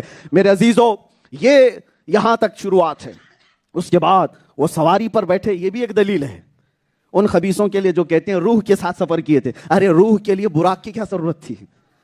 روح کے لیے براق کی کیا ضرورت تھی؟ سواری آئی ہے اس لیے کہ جسم کے ساتھ گئے تھے, جسم کے ساتھ گئے تھے. وہ پورا واقعہ میں بیان بھی نہیں کر پاؤں گا, آپ بھی شاید تھک جائیں گے, پوری رات بھی لگ جائے اس کا ایک حصہ نہیں کمپلیٹ ہوگا. یہی تو کمال ہے اس معراج کے سفر کا, یہی تو کمال ہے کہ بیان کرنے میں گھنٹوں لگ جائیں, میرے مصطفیٰ کو سفر کرنے میں منٹ بھی نہ لگے. زنجیر بھی ہلتی رہی, بستر بھی رہا گرم, تا عرش گئے پھر آئے محمد صلی اللہ علیہ وسلم. ہاں, حضور کے سفر میں منٹ بھی نہیں لگے اور ہمیں سننے میں گھنٹوں بھی لگ سکتے ہیں. حضور پاک صلی اللہ تعالیٰ علیہ وسلم کا سفر شروع ہوا. اب آپ کو میں جو زمینی حقیقت ہے, حضور جب گئے براق کی سواری لے کر, اور پہلے کہاں گئے؟ بیت المقدس. حضور کی زبان سے خود سنتے ہیں میرے آقا کیا بیان کر رہے ہیں. حضور فرماتے ہیں جبرائیل امین آئے اور براق کو وہاں پر ایک دیوار میں ایک پتھر تھا, اس پر جبرائیل امین نے انگلی اس طرح سے لگائی تو سوراخ ہو گیا, اور اس میں براق کی رسی کو باندھ دیا. جانتے ہو بیت المقدس میں وہ سوراخ آج بھی موجود ہے, آج بھی موجود ہے. اور نبی پاک صلی اللہ تعالیٰ علیہ وسلم کے لیے بیت المقدس کا دروازہ کھلا. حضور فرماتے ہیں سارے انبیاء وہاں پر کھڑے ہوئے تھے, سارے انبیاء وہاں پر کھڑے تھے. نماز اقصا میں تھا یہی سر, آیا ہو مانے اول آخر. اعلیٰ حضرت کہتے ہیں نماز اقصا میں یہی تھا سر, آیا ہو یعنی ظاہر ہو جائے, مانے اول و آخر. حضور اول بھی ہیں اور آخر بھی ہیں, حضور اول بھی ہیں آخر بھی ہیں, اس کا معنی ظاہر ہو جائے. اس لیے بیت المقدس میں لایا گیا کہ صف بستہ کھڑے تھے سارے وہاں پر, جو صف کے دست بستہ پیچھے کھڑے تھے, جو سلطنت آگے کر گئے تھے, یعنی سارے نبی جو سلطنت کر کے گئے تھے وہ سب دست بستہ وہاں کھڑے تھے. حضور صلی اللہ تعالیٰ علیہ وسلم پیدا ہونے میں سب سے آخری نبی ہیں کہ نہیں ہیں؟ سب سے آخری نبی ہیں کہ نہیں؟ تو حضور خاتم النبیین آخری نبی ہیں. یہ آخر کا معنی ہو گیا, حضور کے آخر ہونے میں یہ سمجھ میں آ گیا کہ آپ آخری پیدا ہوئے ہیں. لیکن اللہ نے معراج کی رات حضور کو سب سے آگے بڑھایا. آدم بھی پیچھے, موسیٰ بھی پیچھے, عیسیٰ بھی پیچھے, ابراہیم بھی پیچھے, اسماعیل بھی پیچھے, یوسف بھی پیچھے, زکریا بھی پیچھے, سلیمان بھی علیہم الصلاۃ و تسلیم, سارے نبی پیچھے, جو پہلے آئے وہ بھی پیچھے. تو سب سے آگے بڑھا کون؟ رسول اللہ صلی اللہ علیہ وسلم. پیدا ہوئے سب سے آخر میں اور بڑھے سب سے آگے. تو نماز پڑھانے کے بعد اعلان ہو گیا, دیکھ لو اس مصطفیٰ کی ذات کو پیدا ہوا ہے آخر, امامت میں اول, امامت میں اول. یہی معنی ہے اول اور آخر کا, وہی ہے اول. ہاں سمجھ کے چلو, وہی ہے اول. ہاں آخر پیدا ہونے میں اور امامت کرنے میں اول. اب سنیے معراج کی رات کتنی دیر وہاں پر میرے آقا نے امامت کی, کتنی دیر نبیوں کے ساتھ ان کے قصیدے سنے, واللہ عالم, اللہ بہتر جانے. پھر اس کے آگے کا سفر ہے پہلے آسمان پر, تفصیل سے حدیثوں میں آپ بھی پڑھیے کبھی. انٹرنیٹ آپ خالی گیم کھیلنے کے لیے مت استعمال کرو, ہر زبان میں آپ کو مل جائے گا. میرے آقا کے معراج کا سفر آتھینٹک علماء اہل سنت و جماعت کی لکھی ہوئی کتابوں کے ذریعے سے آپ بھی پڑھیں کچھ. پہلے آسمان کا دروازہ کھولا گیا, میرے آقا وہاں گئے تو آدم علیہ السلام سے ملاقات ہوئی. آدم علیہ السلام نے مرحبا کہہ کر استقبال کیا. یہ وہی نبی ہیں جو بیت المقدس میں پیچھے نماز پڑھ کے بھی گئے ہیں. اب یہاں پر ایک کنفیوژن بھی ہوتا ہے نا, سوال بھی ہے کہ وہاں تو نماز میں سب تھے, پھر آسمانوں پہ یہ کب آئے؟ میرے عزیزو وہی دولہا کی بات ہے. باراتی سارے ہال میں تو ہوتے ہیں, لیکن دولہا کے ریٹرن ہونے سے پہلے گھر میں پہلے آ بھی جاتے ہیں. دولہا آئے گا اپنی شان کے مطابق, لیکن استقبال کرنے کے لیے کچھ تو پہلے آتے ہیں کہ آنے والے دولہے کا گھر پہ بھی تو استقبال ہو. تو یہ نبی آدم علیہ السلام پہلے آسمان پر, دوسرے آسمان پر عیسیٰ علیہ السلام اور یحییٰ علیہ السلام موجود ہیں، ان سے بھی ملاقات۔ تیسرے آسمان پر میرے آقا صلی اللہ تعالیٰ علیہ وسلم یوسف علیہ السلام سے ملاقات۔ چوتھے آسمان پر اللہ کے نبی صلی اللہ تعالیٰ علیہ وسلم نے ادریس علیہ السلام سے ملاقات کی۔ پانچویں آسمان پر اللہ کے نبی صلی اللہ تعالیٰ علیہ وسلم نے اور نبیوں سے، چھٹے پر حضرت موسیٰ علیہ السلام سے، پانچویں پر ہارون علیہ السلام سے، چھٹے پر موسیٰ علیہ السلام، ساتویں پر ابراہیم علیہ السلام سے ملاقات کی۔ یہ سننے میں آسان لگ رہا ہے، ایک آسمان سے دوسرے آسمان کے بیچ کا سفر 500 سال کا ہے، 500 سال کا۔ آپ کو سننے میں آسان لگ رہا ہے، میرے نبی نے سفر کر لیا۔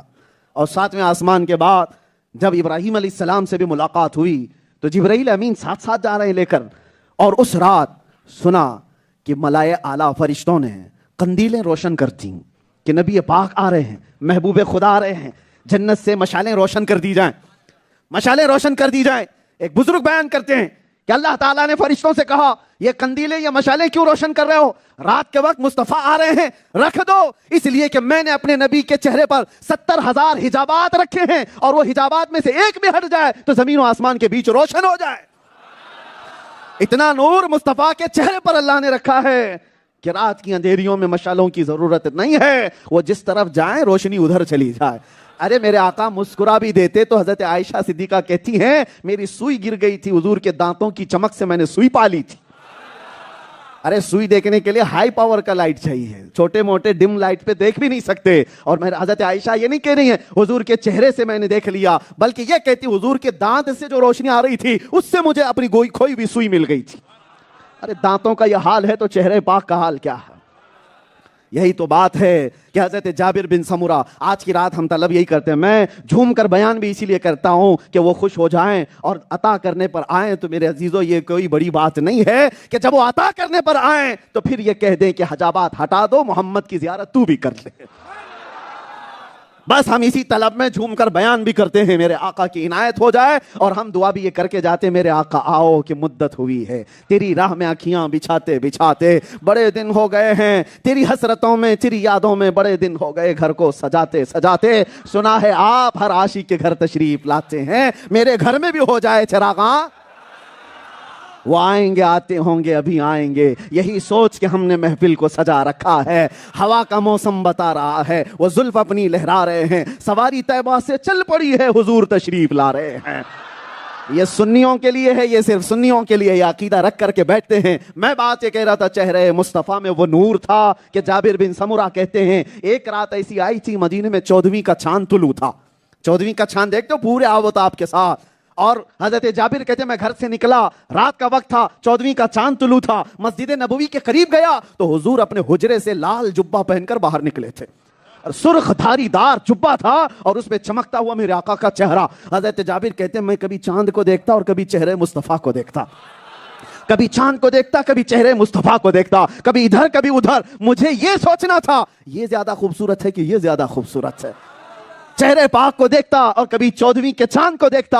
بالآخر جابر بن سمرہ رضی اللہ عنہ صحابی رسول ہیں، فیصلہ کر کے بتا دیا چاند کو دیکھ کر کے، جس کی ترجمانی ایک شاعر یوں کرتا ہے، جابر بن سمرہ کی زبان یہ تھی ارے چاند سے تشبیہ دینا یہ بھی کیا انصاف ہے، چاند سے تشبیہ دینا یہ بھی کیا انصاف ہے، چاند میں تو داغ ہے حضور کا چہرہ صاف ہے، چاند میں تو داغ ہے حضور کا چہرہ، ہاں چاند میں آج بھی داغ ہے، میرے آقا کے چہرے پر کوئی داغ نہیں تھا۔ وہ چہرے جہاں آرا کو دیکھنے کے لیے ملائے اعلیٰ کھڑے تھے، فرشتے صف بستہ تھے، اور اللہ نے ان کو اجازت دی تھی۔ اور حدیث میں یہ ملتا ہے سدرۃ المنتہا ایک جھاڑ ایک درخت ہے، وہ اتنا بڑا کہ تمہارے وہم و گمان میں بھی نہیں آئے، اور فرشتے اس رات اتنے آئے تھے، یہ پوری کائنات جو ہے نا، یہ پورے جتنی دنیا آپ دیکھ رہے ہیں سدرۃ المنتہا کے ایک پتے کے برابر بھی نہیں ہوگی، اس درخت کے ایک پتے کے برابر بھی یہ پوری دنیا نہیں ہے۔ ہاں وہ درخت کتنا ہوگا کیسا ہوگا اس کا اندازہ کیا ہے، لیکن فرشتے اس رات اتنے آئے تھے میرے نبی کو دیکھنے کے لیے کہ سدرۃ المنتہا کی جھاڑیاں پوری ان کے نور سے چھپ گئی تھی۔ اب فرشتے کتنے ہوں گے، فرشتے کتنے ہوں گے؟ اور ایک بات میں بتاؤں، وہ نوری مخلوق ہے، نوری مخلوق ہے۔ کون؟ فرشتے پورے، اور دیکھ رہے ہیں کس کو؟ محمد عربی کو صلی اللہ تعالی علیہ وسلم۔ ایک بات آپ کو میں بتاؤں، یہاں پر ہم بیٹھے ہیں، یہ لائٹ جو ہے نا یہ بھی گرمی پیدا کرتی ہے، اے سی سب چالو ہے، لیکن لائٹ اگر تیز ہو نا تو اس کی بھی گرمی آتی ہے، کیونکہ لائٹ کی گرمی اپنی جگہ، اور لائٹ کو جتنا قریب کرو گے تو اور گرم ہو جاؤ گے، برداشت کی طاقت ختم ہو جائے۔ لیکن اگر یہی لائٹ جو 50 واٹ کا 100 واٹ کا گرمی پیدا کرتا ہے تمہارے سامنے 1000 واٹ کا رکھ دیں تو پتہ نہیں کیا ہو جائے, برداشت سے باہر ہو جاؤ گے. ہائی پاور کی لائٹ تم آپ پاس نہیں برداشت کر سکتے. یہ دنیا کی جو روشنی, یہ لائٹ ہے, اس کی جو طاقت ہے وہ فرشتے کی طاقت کا ایک ناخن برابر بھی نہیں. ایک فرشتے کی بات کر رہا ہوں, ایک فرشتہ جو نوری مخلوق ہے, اس کے اندر جو لائٹ کا پاور ہے وہ دنیا کی یہ لائٹ پاور سے کوئی تشبیہ نہیں دے سکتے. اور ایک فرشتہ نہیں, لاکھوں نہیں, کروڑوں نہیں, اربوں سے بھی بڑھ کر سدرۃ المنتہا کو گھیر چکے اتنے فرشتے جب ایک جگہ جمع ہوئے ہوں اور ان کی نورانی مخلوق پوری جمع ہونے کا جو پاور ہوگا وہ سامنے کیا پیدا کر رہا ہوگا. سامنے کوئی عام آدمی کھڑا ہو سکتا ہے, اور رسول پاک صلی اللہ تعالی علیہ وسلم وہ تمام فرشتوں کے سامنے اپنی شان کے ساتھ کھڑے ہیں. حضور کی زیارت کر رہے ہیں فرشتے, اس میں جبرائیل بھی ہیں, میکائیل بھی ہیں, اسرائیل بھی ہیں, اسرافیل بھی ہیں علیہم السلام, سارے ملائے اعلیٰ ہیں اور حضور کی زیارت کر رہے ہیں. اتنا ہائی پاور وہاں پر ملائے اعلیٰ کا, فرشتوں کا, نبی پاک صلی اللہ علیہ وسلم کھڑے ہیں. یہی تو ہم سنی سمجھانا چاہتے ہیں جو صرف بشر کی رٹ لگاتے ہو. صرف کسی بشر کو فرشتے کے پاس کھڑا کر کے دکھاؤ, تمہارے سمجھ میں آ جائے گا صرف بشر یہ نوری مخلوق کا مقابلہ نہیں کر سکتا. میرے آقا بشر بھی ہیں اور نور بھی ہیں. اگر وہ نور کے ساتھ نہ ہوتے تو یہ نورانی مخلوق کا مقابلہ کیسے ہوتا. نور ہیں. اب اس کے بعد لائٹ کی جو طاقت ہے پتہ ہے آپ کو, آئنسٹائن نے کہا ہے یہ جو لائٹ کا جو ٹریول, اس کی جو مقدار ہے کتنی تیز رفتار ہوتی ہے, نوری سال جس کو کہتے ہیں, نوری سال. ارے لائٹ کی جو رفتار ہے اس کا 10% نکالا گیا تو 1,67,000 kilometre per second, 1,67,000 kilometre per second. یہ روشنی, یہ پورے نوری جو سال ہیں, جو سفر ہے, اس کا 10% کہا گیا ہے. 90% تو چھوڑو, اس کا اتنا حصہ. باقی کتنا تیز رفتار ہوگی یہ کوئی نہیں سمجھ سکتا. نور کے سفر کے بارے میں, روشنی کے سفر کے بارے میں یہ دنیا کا سائنسدان کہتا ہے اتنا تیز سفر کر سکتا ہے, اور اتنا تیز کوئی انسان نہیں کر پائے گا. یہ جو دنیاوی سائنس کا علم رکھتے ہیں ان لوگوں کا کہنا ہے. اب میں آپ کو بتاؤں یہ معراج کے سفر میں, ارے میاں ایک چیز ہوتی تو سمجھ میں آتی. جبرائیل آنے والے جو بلانے کے لیے وہ نور ہیں, جو سفر کے لیے سواری لائی گئی براق وہ نور ہے, اور میرے آقا جو سوار ہونے والے وہ نور ہے. نور آیا ہے, نور لے کر آیا ہے, کو لے جانے کے لیے آیا ہے, اور جس کے پاس لے جایا جا رہا ہے اللہ نور السماوات والارض.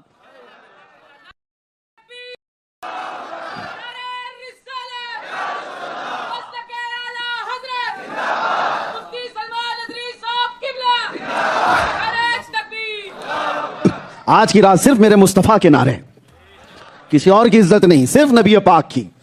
ہماری تعریفیں نہ کریں, تعریف کریں. جتنی دیر تعریف کرو گے میرے آقا کی ہر لمحے رحمتوں کی بارش ہوگی. اعلیٰ حضرت اسی لیے تو کہتے تھے کرو مدح اہل دول رضا, پڑے اس بلا میں میری بلا, میں گدا ہوں اپنے کریم کا, میرا دین پارے نہ نہیں. بس یہ مسلک ہم سب کو مل جائے. نور آیا ہے جبرائیل امین علیہ السلام, اور لے جانے کے لیے جو سواری براق آئی وہ بھی نور, جس کو لے جانا ہے محمد عربی صلی اللہ علیہ وسلم وہ بھی نور, اور جس کے پاس لے جانا ہے اللہ وہ بھی نور. یہ نور کا پورا سفر دیکھیں. نور اللہ ہے, جس کو بھیجا جبرائیل وہ بھی نور, جو دے کر کے بھیجا براق وہ بھی نور, جس کو بلانے کے لیے بھیجا وہ بھی نور. ارے جہاں سارا سفر شروع سے لے کر آخر تک نور نور نور نور ہی ہو تو تمہاری یہ خرافاتی عقل میں کہاں سے آئے جو سوالات کرتے ہو. ارے مٹی کے ذہن کا آدمی نور کی باتیں کہاں سمجھ سکے گا. اور رفتار تم ناپ رہے ہو, تمہاری رفتار پر قیاس مت کرو.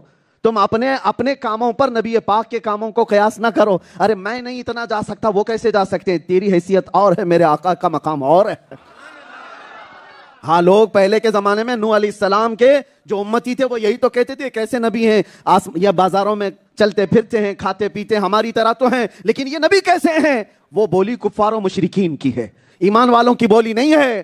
لوگ جو برابری کی بات کرتے ہیں معراج کا واقعہ سن کر کے, یہ اس لیے بھی سنی ہو آپ کو عقیدہ بتانا ضروری ہے. کچھ ایسے فرقے بھی ہیں جو یہ کہتے ہیں امتی عمل کرتے کرتے کبھی نبی کے برابر بھی ہو جاتا ہے. ہو سکتا ہے کوئی, اور کوئی بدبخت یہ بھی لکھ کر کے چلا گیا کہ نبی ہماری ہی طرح بشر ہیں, بڑے بھائی کے برابر ہیں, معاذ اللہ. ان سے میں کہتا ہوں کہاں کا کمپیریزن لائے ہو, کہاں کا مقابلہ. ذرا اپنا پسینہ سونگ کر کے دیکھ لے. ارے کوئی دوسرے اچھے بھلے آدمی کو سونگا تو ویسی بے ہوش ہو جائے. اور میرے نبی کے پسینے کی بات یہ ہے, ام سلیم کہتی ہیں حضور کے پسینے کے قطرے ہم شیشیوں میں جمع کرتے تھے, اور جب کسی کی شادی ہوتی دلہنوں کو لگایا کرتے تھے. اور ایسی خوشبو مدینے میں ہی نہیں تھی. سنو توجہ, یہ صرف دلہنیں نہیں لگاتی تھی. حدیثوں میں ملتا ہے جن دلہنوں نے میرے مصطفیٰ کے پسینے کی خوشبو لگائی ان کی 7 نسلوں تک بھی وہ خوشبو آیا کرتی تھی. ارے برابری کرنے والا اپنا پسینہ لائے اور پھر میرے آقا کے پسینے کی بات کرتا ہے. حضور پاک صلی اللہ علیہ وسلم کے لعاب پاک اور تمہارے تھوک میں کیا برابری ہے؟ کوئی برابری ہے. جس نے کہا ہماری طرح کے بشر ہیں, کیسے تمہاری طرح کے ہیں؟ تم کہیں تھوک دو تو کھانا سڑ جائے, تم کہیں تھوک دو تو پانی پورا کالا ہو جائے, اور میرے آقا کڑوے کنویں میں بھی اپنا لعاب ڈال دیں تو وہ شیریں ہو جائے. ہاں کتنوں کو. حضرت ابوبکر صدیق کے پاؤں میں جب سانپ کاٹا تھا ہجرت کی رات, میرے آقا نے کوئی اور دوا نہیں لگائی, اپنا تھوک مبارک لگایا تھا, اپنا لعاب لگایا تھا. حضرت ابوبکر کہتے ہیں زہر ایسا اتر گیا زندگی میں مجھے پتہ ہی نہیں چلتا تھا کہ سانپ اس پیر میں کاٹا تھا کہ اس پیر میں کاٹا تھا. اس لعاب پاک میں یہ اثر تھا. مولا علی شیر خدا کی آنکھوں میں آشوب چشم, اور حضور پاک نے ایک بار اپنا لعاب ان کی آنکھوں پہ لگایا. زندگی بھر حضرت علی کو کبھی دیکھنے کی تکلیف نہیں ہوئی. برابری کرنے والے کسی آنکھ پہ تھوک لگا کے دکھاؤ, ہاں اچھی بھلی آنکھیں اندھی ہو جائیں. ہاں, اور میرے آقا کے جسم پر کبھی مکھی اور مچھر نہیں بیٹھے, اور تمہاری مچھردانیاں چھوڑ کر کے اندر آئے, آل آؤٹ کو بھی آؤٹ کر کے آئے ہیں. سارا فیل ہو جاتا ہے نظام مچھروں سے. اور نبی پاک صلی اللہ علیہ وسلم کی پوری زندگی بھر کبھی آپ کے جسم پر مچھر نہیں بیٹھا, مکھی نہیں بیٹھی. برابری کرنے والے بات کرتے. عزیزان گرامی, یہ معراج کا سفر سن کر کے ان کی عقلوں پر دے مارو. تم اپنا سفر بھی بتاؤ, اپنا سفر بھی. ایک اور بات, جاہلوں کو بہکایا جا سکتا ہے, اسی لیے علم حاصل کرو, علم حاصل کرو. لکھا گیا ہے کہ شیطان آیا اور سارے اپنے چیلوں کو بلایا اور کہا کیا کیا کیا ہے تم نے آج؟ سارے چیلوں نے بتایا ہم نے شوہر بیوی میں جھگڑا کرایا, فلاں کو وہ کرایا, یہ کرایا. صاحب ایک شیطان نے کہا ایک بچے کو میں نے مدرسہ جانے سے روک دیا, علم حاصل کرنے سے میں نے بچے کو روک دیا. شیطان نے اٹھا کر اس کو گود میں بٹھا لیا. آجا تو بہت بڑا کام کیا ہے. توجہ, شیطان اس پر بہت خوش ہوا. ارے شوہر بیوی کو لڑا کے آئے ہوئے چیلے بھی تھے, اور گھروں میں فساد مچا کر کے آئے, کسی کو زنا کروا کے آئے, کسی سے ڈاکہ زنی کروا کے آئے. شیطانوں نے بہت سارے کام کرائے. ایک چیلا بچے کو علم حاصل کرنے سے روک دیا تو بڑے گرو گھنٹال نے اس کو گود میں بٹھا لیا. تو سب سے بڑا کام کر کے آئے. سارے شیطان پریشان ہوئے, کہا اس نے اتنا بڑا کام کر دیا. کہا چلو میں تمہیں بتاتا ہوں. اس نے ایک بزرگ کا لباس پہن کر چیلوں کو پیچھے کیا اور کہا چلو میں تمہیں بتاتا ہوں.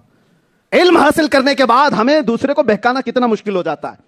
پہلے اس نے ایک جاہل عبادت گزار کے پاس اپنے چیلوں کو لے کر, وہ سب مخفی تھے اور یہ بزرگ کی شکل میں گیا. ایک جاہل عبادت گزار, یاد رکھو عبادت تو کر رہا ہے لیکن علم نہیں ہے. جو آج کل کے بہت سارے جاہل پیر بنے ہوئے ہیں, تصور کی نماز پڑھنے والے نابالغ پیر ہیں, ان پر نماز فرض ہی نہیں ہے, بالغ ہی نہیں ہوئے اس کے لیے پیر.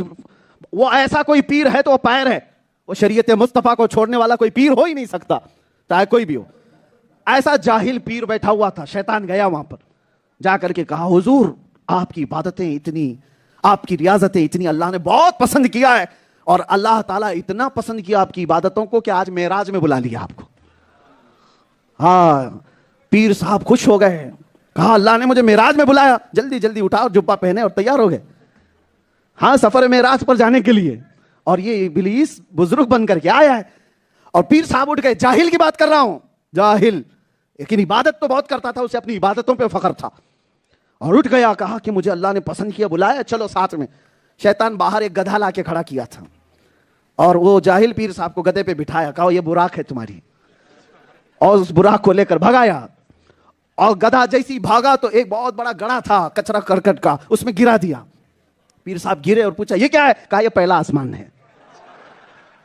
اٹھایا, پھر بٹھایا, پھر گدھے کو لے جا کر دوسرے گڑھے میں گرایا, کہا دوسرا آسمان ہے. پھر اٹھایا, پھر گرایا, تیسرا آسمان. ارے 7ویں آسمان تک تو جوڑ جوڑ ہل گئے تھے. جاہل پیر صاحب کی پوری اس نے اچھی درگت بنائی اور لے جا کر کے گندے حالت میں چھوڑ دیا, اور تالیاں بجاتا ہوا گیا اور اپنے چیلوں سے کہا ایک جاہل کو گمراہ کرنا کتنا آسان ہے, کتنا آسان ہے, تم نے دیکھ لیا. اس کو معراج کے بہانے اٹھا لو تو آ جاتا ہے. اور آئے بھی گیا اور گر بھی گیا. اب سنو, وہی ابلیس پھر اپنے چیلوں کو لے کر کے گیا ایک علم والے کے پاس، جس نے مصطفیٰ کریم صلی اللہ علیہ وسلم کی شریعت پاک کو پڑھا تھا، سمجھا تھا. اس کے پاس گیا اور دروازہ کھٹکھٹایا. وہی لباس ہے، بزرگ کی فرشتہ بن کر کے آیا ہے. وہ عالم ربانی اپنی کتابوں میں مصروف تھے. دیکھا کون ہے؟ کہا میں جبرائیل ہوں. ابلیس نے کہا میں جبرائیل ہوں، اللہ کا حکم ہے، آپ نے اتنا علمی کام کیا، اللہ نے پسند کیا، آج آپ کو معراج میں بلایا ہے. وہ عالم دین جھاڑو اٹھائے اور مارنا شروع کیا. کہا ادھر سے مارا، ادھر سے مارا، اور کہا بدبخت کمبخت تو ابلیس ہو سکتا ہے، اس لیے کہ جبرائیل صرف میرے نبی کے پاس آیا کرتے تھے، صرف میرے نبی کے پاس آیا کرتے تھے. اور تو کہہ رہا ہے معراج کی بات؟ ارے پہلے والے نبیوں کو نہیں ہوئی تو اس امتی کو کیا ہوگی؟ وہ میرے نبی کی خاصیت تھی، وہ نبی کو ہوئی، نہ پہلے کسی کو ہوئی، نہ قیامت تک کسی کو ہوگی. علم حاصل کرو گے تو گمراہ نہیں ہوگے، ورنہ معراج کے نام پر بہت سارے تمہیں گڑھوں میں گرا بھی دیں گے. آج کا دور بھی ہے جھوٹے اور جعلی پیروں کا، جو شریعت مصطفیٰ صلی اللہ تعالی علیہ وسلم سے لوگوں کو بے لگام کر رہے ہیں. دیکھیں آپ کیسی کیسی بحثیں انٹرنیٹ پر بھی اس کی بھرمار. ارے باہر سے زیادہ ہمیں اندر کے لوگوں سے خطرہ ہے. شیطان ایسا نہیں ہے کہ 2 سینگ لے کر کے آئے گا اور کالا چہرہ لے کر بڑے بالوں کے ساتھ. ارے شیطان انسان کی شکل میں آئے گا، کبھی کسی پیر کی شکل میں، کبھی کسی عبادت گزار کی شکل میں، اور وہ بہت اٹریکٹیو ہو کر کے بھی آ سکتا ہے تمہیں لبھانے والی صورت میں. تمہیں صرف ایک بات یاد رکھنا ہے، میرے نبی کا راستہ چھوڑ کر جو بھی بات کرے گا وہ میرا ہو نہیں سکتا. ہو سکتا ہے؟ غریب نواز نے کبھی نماز چھوڑی ہے تو مجھے بتا. غوث پاک نے کبھی نمازیں چھوڑی ہے تو بتاؤ.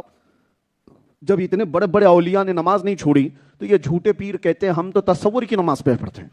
کتنے تو مرید ایسے بہک جاتے ہیں، ارے یہ دن بھر قوالی میں ہی بیٹھے ہوئے ہیں، وہ کہتے ہیں ہمارے پیر صاحب پہنچا دیں گے. کیا پہنچائیں گے؟ قبر میں اتنے ڈنڈے پیر کو پڑھ رہے ہوں گے، تجھے کیا پہنچائے گا؟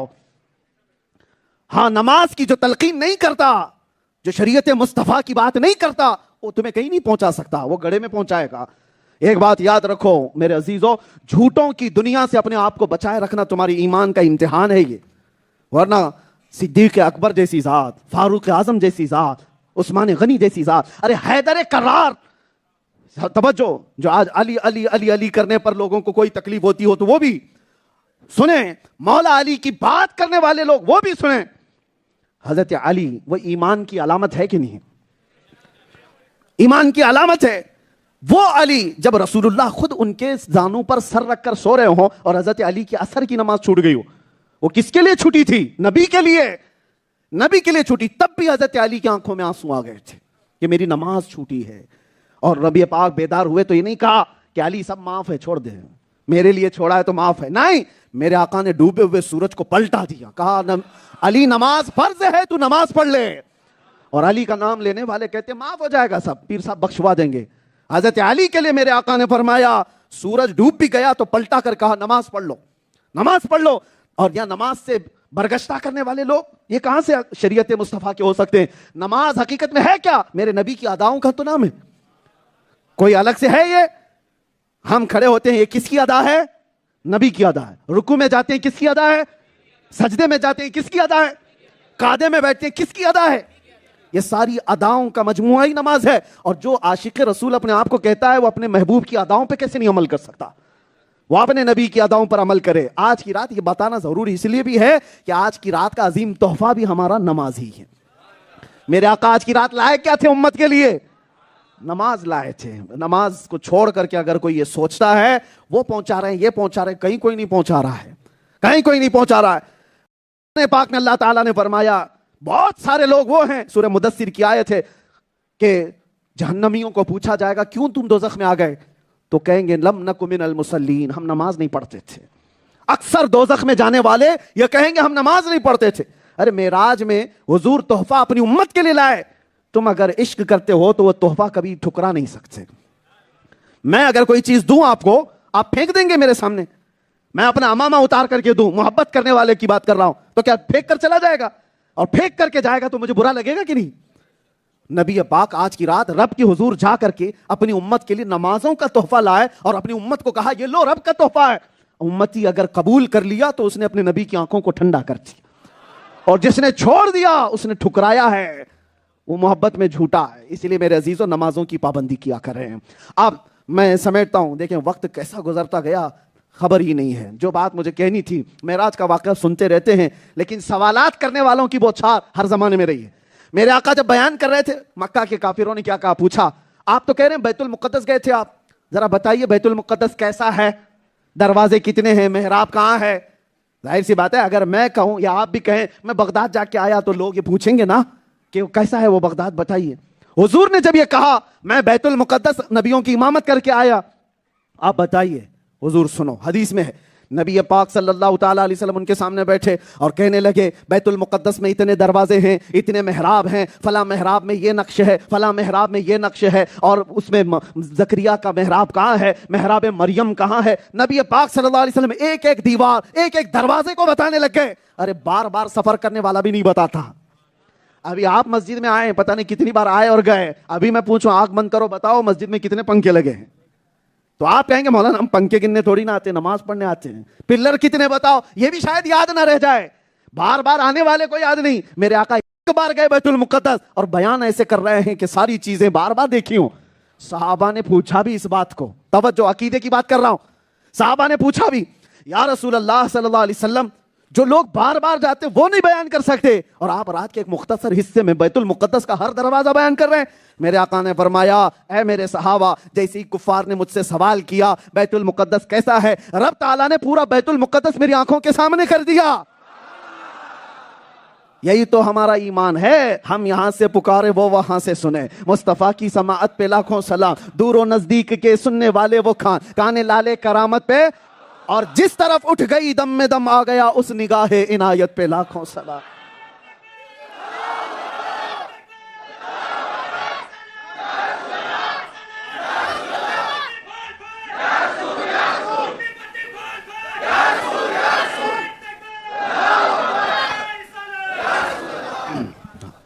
نبی پاک صلی اللہ تعالیٰ علیہ وسلم ایسے بیان کر رہے ہیں.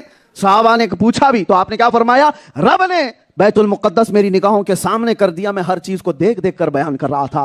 ارے وہ لوگوں جو دیوار پیچھے کے علم کے قائل نہیں، پیٹ پیچھے کا علم نہیں مانتے حضور کو، وہ بیت المقدس کو بیان کر رہے ہیں. ذرا ناپ کے دیکھ لینا مکہ سے بیت المقدس کتنا لمبا سفر ہے، اور جب میرے آقا مکہ میں بیٹھ کر بیت المقدس کے ہر دروازے کو دیکھ سکتے ہیں تو مدینے سے ہم غریبوں کو کیسے نہیں دیکھ سکتے؟ ہم امتیوں کو کیا میرے آقا ملاحظہ نہیں کر رہے ہیں؟ میرے آقا ہر شے کو دیکھ رہے ہیں. اور یہی تو اعلیٰ حضرت نے کہا معراج کے سفر میں ایک بات ہے طے ہے. سنو میرے عزیزو، حضور نے کیا کیا دیکھا یہ تو تفصیل ہے. جنت بھی دیکھا، دوزخ کے مناظر بھی دیکھے، عرش بھی دیکھا، کرسی بھی، فرشتوں کی اور نبیوں کی زیارت، ساری چیزیں ہو گئی. اور اس کے بعد لاسٹ جو چیز تھی سدرۃ المنتہا ایک جگہ، اور وہاں سے حضور پاک صلی اللہ تعالیٰ علیہ وسلم سے جبرائیل امین نے کیا کہا کہ ایک سر موئے برتر پرم، اگر ایک بال برابر بھی میں آگے بڑھا، فروغ تجلا بسوزت پرم، رب کی تجلی سے میرے پورے پر جل جائیں گے. ایک بال برابر بھی یہاں آگے نہیں جا سکتا. یا رسول اللہ اس کے بعد پھر آپ کا مقام ہے. حضور وہاں سے نکلے ہیں اور سواری لے کر کے نکلے. پھر ایک جگہ آئی جہاں براق کو بھی چھوڑ دیا گیا. رف ایک سواری دی گئی، وہ اور بڑی سواری ہے. سورہ رحمان میں اس کا ذکر آیا. رف ایک سواری اور جو براق سے بھی اعلیٰ، اور حضور اس پر سوار ہوئے. اور پھر آگے کا سفر وہ کتنا تھا وہ پتہ نہیں. رف کو بھی چھوڑ دیا گیا، کہا اس کا بھی ختم، اس کا فائنل ڈیسٹینیشن جو تھا رف کا بھی ختم. اس کے بعد وہ کون سی جگہ تھی؟ کون سی جگہ؟ اعلیٰ حضرت کہتے ہیں کہ خیرت کو ہے پڑے ہیں لالے، یعنی ہماری عقل کو بھی یہاں لالے پڑے ہیں. کیا بتائیں کدھر گئے تھے؟ پورب گئے، پچھم گئے، اتر گئے، دکن گئے. یہ سب ڈائریکشن تو یہاں ہوتے ہیں جہاں سورج نکلتا ہے. اور جہاں گئے میرے آقا وہاں تو سورج بھی نہیں، چاند بھی نہیں، پورب بھی نہیں، پچھم بھی نہیں، اتر بھی نہیں، دکن بھی نہیں. وہ لامکاں کا سفر کیے. اور اس کے بعد آواز آئی رب تعالیٰ کی طرف سے، ادن منی یا احمد، اے احمد اور قریب آ جاؤ، اور قریب آ جاؤ. اب جب رب تعالیٰ کی ندا آئی تو میرے آقا بڑھتے گئے. کتنا گئے؟ پھر قرآن کہتا ہے ثم دنا فتدلا، قریب ہوئے اور قریب ہوئے، قریب ہوئے اور قریب ہوئے. پھر آگے آیت میں رب تعالیٰ فرماتا ہے فکان قاب قوسین او ادنا، 2 تیروں سے بھی کم کا فاصلہ باقی رہ گیا تھا. اور کیسے دیکھا حضور نے رب تعالیٰ کو؟ کیسے دیکھا؟ ارے وہ موسیٰ علیہ السلام جو کوہ طور پر رب تعالیٰ کی تجلی دیکھنے کی بات کر رہے تھے کہ مولا میں تجھے دیکھنا چاہتا ہوں، رب کیا کہہ رہا تھا؟ لن ترانی، تو ہرگز نہیں دیکھ سکتا۔ موسیٰ علیہ السلام بار بار یہ سوال کر رہے تھے، تو اللہ نے فرمایا ٹھیک ہے، تم دیکھنا چاہتے ہو کوہ طور پر آؤ، فخلع نعلیک انک بالوادی المقدس طویٰ، اپنی چپلیں اپنی نعلیں نکال کر کے آؤ، مقدس وادی پہ آ رہے ہو۔ اور طور پر گئے، کوہ طور پر گئے، اور وہاں سے رب تعالیٰ نے فرمایا قریب دیکھتے رہنا، ایک دوسرے پہاڑ پر جو قریب میں ہے اللہ تعالیٰ اپنی تجلی کا وہاں پر ظہور کرے گا، وہاں اپنی تجلی دکھائے گا، دیکھ سکو تو دیکھ لینا۔ اب حدیثوں میں ملتا ہے سوئی کے ناکے کے بھی کروڑویں حصے کے برابر اللہ نے اپنی تجلی کا ایک حصہ پہاڑ پر ظاہر کیا۔ موسیٰ علیہ السلام ابھی پلکتے آنکھوں سے، یعنی جھپکتی آنکھوں سے دیکھ ہی نہیں پائے کہ بے ہوش ہو کر گر پڑے، پہاڑ پورا جل کر راکھ ہو گیا۔ اور اتنی سی تجلی موسیٰ علیہ السلام جب آپ ہوش میں آئے تو کہا اے اللہ تجھے پاکی ہو، تجھے بلندی ہو، میں تجھ پر بنا دیکھے ایمان لاتا ہوں۔ یہ موسیٰ علیہ السلام کا ذکر تھا، لیکن ساتھ میں روایتوں میں یہ بھی ہے کہ موسیٰ علیہ السلام نے جو اس رات دیکھا تھا ہلکی سی تجلی، وہ بھی پوری آنکھوں سے نہیں، جھپکتی آنکھوں سے دیکھا تھا، لیکن آنکھیں اتنی روشن ہو گئی تھی کہ کوئی امتی موسیٰ علیہ السلام کی آنکھوں میں آنکھیں ڈال کے دیکھتا تو اندھا ہو جاتا تھا۔ وہ تجلی آنکھوں میں اتنی تھی کہ برداشت نہیں کر پاتا کوئی۔ اور رات کے وقت 45 کلومیٹر دور اگر کالے پتھر پر کوئی چونٹی بھی رینگ رہی ہو تو موسیٰ علیہ السلام اس کو دیکھ لیا کرتے تھے۔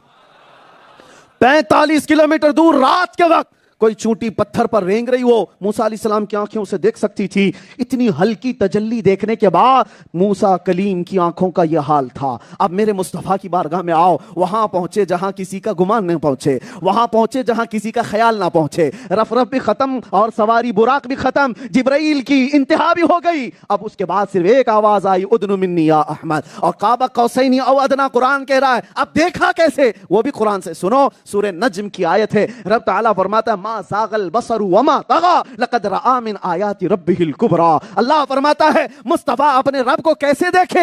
اللہ فرماتا ہے ایسے دیکھتے رہے کہ ایک بار بھی پلک بھی نہیں جھپکا، آنکھیں بھی نہیں جھپکی، پوری ہوش کے ساتھ، پوری آنکھوں کے ساتھ رب کی تجلی کو نہیں، ذات الہی کو دیکھا۔ رب کی ہلکی تجلی کو نہیں، پوری ذات الہی کو دیکھا۔ اور وہ صرف میرے مصطفیٰ کی آنکھوں کا نور ہے جس نے رب ذوالجلال کی ذات کی زیارت کی۔ اور اس کے بعد کتنی دیر زیارت کی یہ بھی نہیں پتا، نہ بے ہوش ہوئے نہ گرے، بلکہ ہوش کے ساتھ رب تعالیٰ نے کلام بھی کیا، مصطفیٰ نے جواب بھی دیا، اور اس کے بعد میرے آقا صلی اللہ علیہ وسلم آئے۔ اب مجھے بتاؤ اے سنیو، حضور پاک صلی اللہ تعالیٰ علیہ وسلم کی آنکھوں سے اب چھپا کیا رہ گیا؟ چھپا کیا رہ گیا؟ دنیا کا جو سب سے بڑا غیب ہے وہ خدا کی ذات ہے۔ سب سے بڑی چھپی ہوئی چیز کیا ہے؟ وہ خدا کی ذات ہے۔ انبیاء کو جنت دکھائی گئی ہے، کچھ نبی ہیں جنت دیکھا ہے، کچھ نبیوں نے آسمانیں بھی دیکھی، زمینوں کو بھی دیکھا، اور عرش و کرسی بھی دیکھا ہے، لیکن میرے مصطفیٰ نے وہ غیب دیکھا جو کسی نبی نے بھی نہیں دیکھا۔ وہ غیب کیا ہے؟ اللہ کی ذات جو کسی پر آیا نہیں، کسی پر ظاہر نہیں، اور وہ میرے مصطفیٰ نے دیکھا۔ اب دو ٹانگ کے جانوروں سے میں کہتا ہوں جو میرے نبی کے علم پر بات کرتے ہیں اور ان کی نظر پہ بات کرتے ہیں، ارے موسیٰ کلیم اللہ ایک ہلکی تجلی دیکھنے کے بعد 45 کلومیٹر دور رینگتی ہوئی چونٹی کو دیکھ سکتے ہیں، تو میرے آقا جو ذات الہی کو دیکھ کر کے آئے وہ مدینے سے بیٹھ کر پوری کائنات کا کیوں نہیں مشاہدہ کر سکتے؟ اسی لیے اعلیٰ حضرت نے کہا اور کوئی غیب کیا؟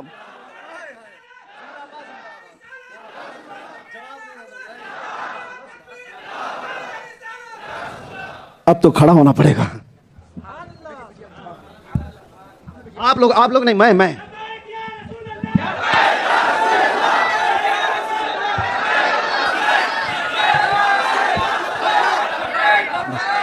بس ہاں توجہ۔ اس لیے بھی میں کھڑا ہو گیا کہ ہمارے بہت سارے دور کھڑے ہیں، ان کو یہ نہ لگے مولانا بیٹھ کے بیان کر رہے، ہم کھڑے ہو کر ہم بھی کھڑے ہیں، آپ بھی کھڑے ہیں، تھوڑی دیر صبر کریں، جس کو بیٹھنے کا موقع ملا وہ بیٹھے رہیں۔ توجہ، یہاں سے کوئی نہیں سنبھلتا، آپ بیٹھ جائیں۔ درود پاک پڑھیں ایک بار۔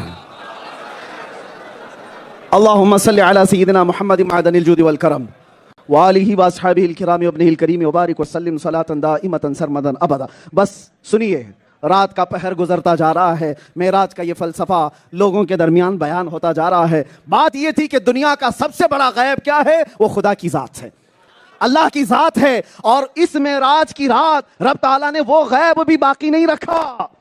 دنیا میں اب کوئی چیز چھپی رہی نہیں۔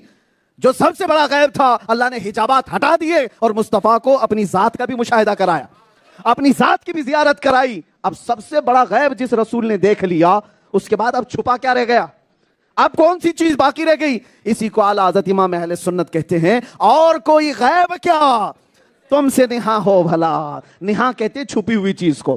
اور کوئی غیب کیا تم سے نہاں ہو بھلا۔ ارے جب نہ خدا ہی چھپا تم پہ کروڑوں درود، جب نہ خدا ہی چھپا تم پہ کروڑوں درود۔ یہ عقیدے کی بات ہے میرے عزیزو، عقیدے کی بات ہے۔ توجہ، نبی آخر الزمان سرور لا مکان مصطفیٰ کریم صلی اللہ تعالیٰ علیہ وسلم کی ذات ہوئی انتخاب، وصف ہوئے لاجواب، نام ہوا مصطفیٰ، تم پہ کروڑوں درود۔ یا رسول اللہ، اب ہماری تمنا کیا ہے؟ اعلیٰ حضرت اسی کو کہتے ہیں یہ وہ قدم ہے جو عرش و کرسی سب دیکھ کر کے آ گئے۔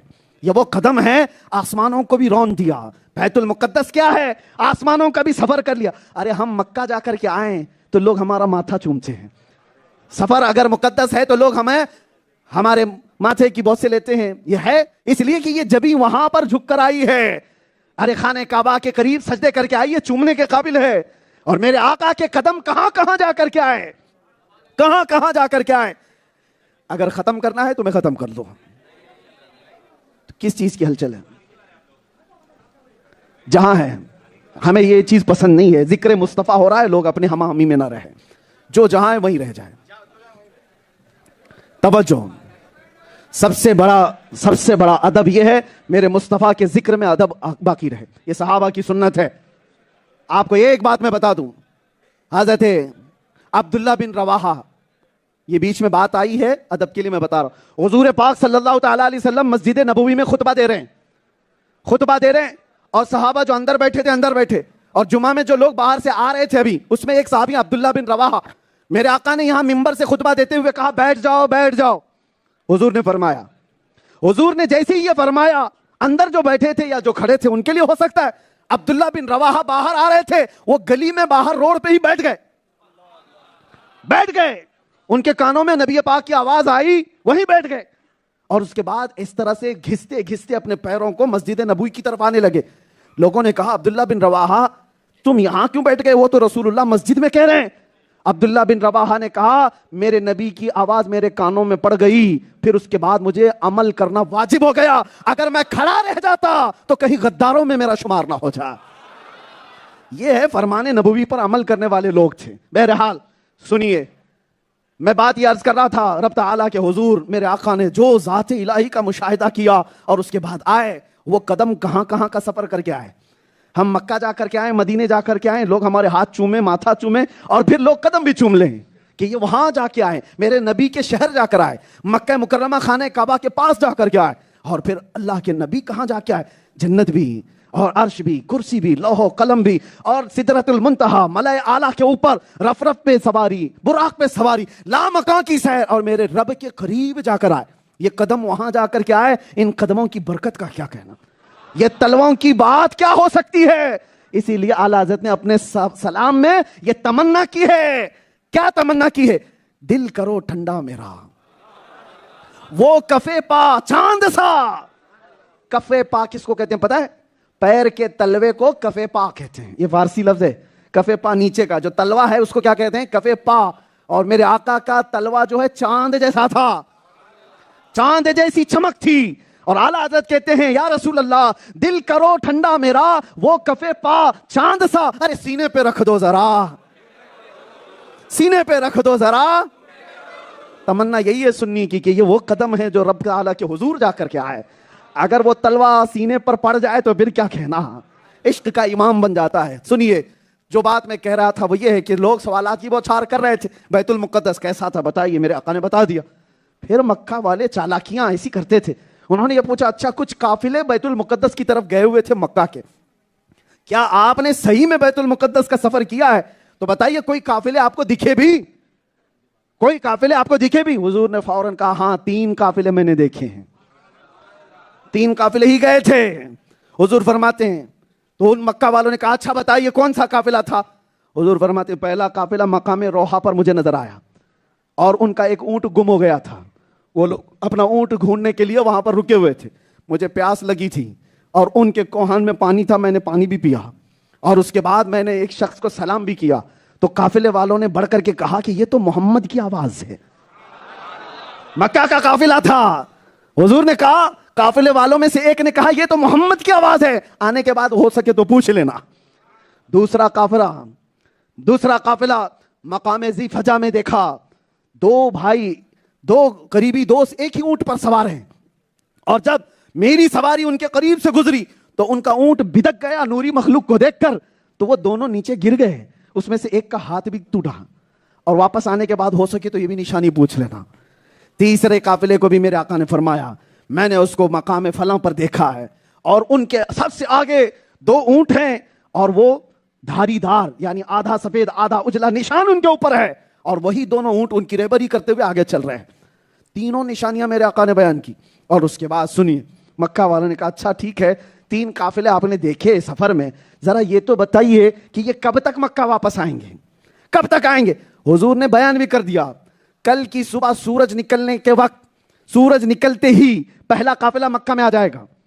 پھر کہا دوسرا قافلہ سورج عین دوپہر کے وقت ہوگا, دوسرا قافلہ آ جائے گا. تیسرا قافلہ سورج کے ڈوبنے سے پہلے آ جائے گا. اور نشانیاں بھی بتا دی. مکہ والے ابھی اتنا سنے تھے کہ سب بھاگ کر کے مکہ کی سرحدوں پہ بیٹھ گئے. آج تو دیکھتے ہیں پول کھل جائے یہ مسلمانوں کی, انہوں نے اتنی بڑی بڑی باتیں کی ہیں, انہیں کیا پتا ہے وہ رسول ہیں اللہ کے, وہ جو کہتے ہیں وہ وہی خدا سے کہتے ہیں. دوسرے دن رات بھر جاگتے رہے وہ پاگل دیکھنے کے لیے. اللہ جسے ہدایت دے دی وہ منٹوں میں ہی قبول کر لیتا, اور تلاش کرنے والا کرتا ہی رہ جاتا ہے. صبح ہوئی تو وہ لوگ کہہ رہے تھے آپس میں, ارے سورج نکل آیا, محمد نے کہا تھا قافلہ کدھر ہے. صحابہ بھی ساتھ میں بیٹھے ہوئے تھے کہ وہ اگر انکار کرے تو ہم بھی تو ہیں. حضور کے دفاع کرنے والے صحابہ ہر زمانے میں رہے, عاشقوں کی جماعت بھی تھی. یہ دشمن جیسے ہی کہا ارے سورج کی پاؤں پھوٹ رہی ہے, سورج کی روشنی آ رہی ہے, کہاں ہے قافلہ, ادھر سے صحابہ نے پکار کر کہا وہ دیکھو مکہ کی سرحد میں پہلا قافلہ آ رہا ہے. کافروں کا جملہ کمپلیٹ بھی نہیں تھا کہ پہلا قافلہ مکہ میں داخل ہو گیا, اور انہوں نے دیکھا یہ کیا بات ہے, بڑے تعجب کی بات ہے. جیسے ہی وہ قافلہ قریب آیا تو کافروں نے کہا ان سے پوچھتے ہیں محمد نے جو کچھ بیان کیا. تو ایک کافر نے کہا رے کیا پاگل ہے, جب ان کے بتائے ہوئے وقت پہ قافلہ آیا ہے تو باقی کی باتیں بھی سچی ہو سکتی, آپ کیا پوچھیں. پھر بھی پوچھنے والوں نے پوچھا کیا تم مقام روحا میں رکے تھے, کیا تم نے وہاں پر پانی ختم ہونے کے بعد انتظار کیا تھا, کیا تمہارا اونٹ گم ہو گیا تھا. اتنا کہتے ہی وہ قافلے والوں نے کہا تمہیں کیسے پتا یہ سب, تمہیں کیسے پتا یہ سب ہمارے سفر میں ہوا ہے, تمہیں کسی نے بتایا. تو ان کفار و مکہ نے کہا محمد نے ہمیں یہ بتایا. وہ قافلے والوں نے کہا پہلے ہم محمد پر ایمان لاتے ہیں. ارے یہ تو نشانیاں دیکھنے کے لیے گئے تھے, ادھر لوگ ایمان لے آ رہے ہیں. انہوں نے کہا ہاں یقیناً ان کی آواز بھی ہم نے اس رات سنی تھی, انہوں نے سلام بھی کیا تھا. وہ اگر کہہ رہے ہیں تو بالکل سچ کہہ رہے ہیں. دوسرا قافلہ حضور کے بتائے ہوئے طریقے پر عین دوپہر کے وقت داخل ہوا, وہ بھی مکہ میں آ گیا. جو نشانیاں میرے آقا نے بتائی تھی مکہ والے دیکھ ہی رہے تھے کہ 2 بھائی آ رہے ہیں, ایک کا ہاتھ ٹوٹا ہوا ہے, اور ان لوگوں نے کہا یہ تو جادو ہے, جادو. اتنا سب دیکھنے کے بعد بھی کہتے جادو ہے. اس کے بعد تیسرے قافلے کے آنے کی بات تھی. اتفاق ایسا ہوا کہ تیسرا قافلہ مکہ میں آنے سے پہلے سورج ڈوبنے کے قریب آ گیا, اور وہ قافلہ بیچ راستے میں راستہ اس کا گم, راستہ بھٹک گیا. تیسرا قافلہ آ نہیں پا رہا ہے, راستہ بھٹک گیا ہے, اور کافی دور ہے مکہ سے. ابھی صحابہ بھی پریشان تھے. رسول پاک صلی اللہ علیہ وسلم کی بتائی ہوئی بات ہے, اور مکہ والوں کو ایک چیز چاہیے تھی, بس ایک چیز. محمد نے کہا سورج ڈوبنے سے پہلے آئے گا, اور سورج ڈوبنے کے قریب آ گیا, قافلے کا دور دور تک نشان نہیں. صحابہ پریشان ہو کر حضور کے پاس آئے, کہا یا رسول اللہ آپ دیکھ کر کے بتائیں کہ قافلہ کہاں ہے. حضور نے فرمایا گھبراؤ مت, قافلہ دور ہے, قافلہ دور ہے. تو پھر آپ کی فرمائی ہوئی بات کیسے کمپلیٹ ہوگی. میرے آقا نے مسکرایا اور کہا رب کا حکم ہوا سورج اس وقت تک ڈوبنا نہیں جب تک قافلہ اندر آ نہ جائے.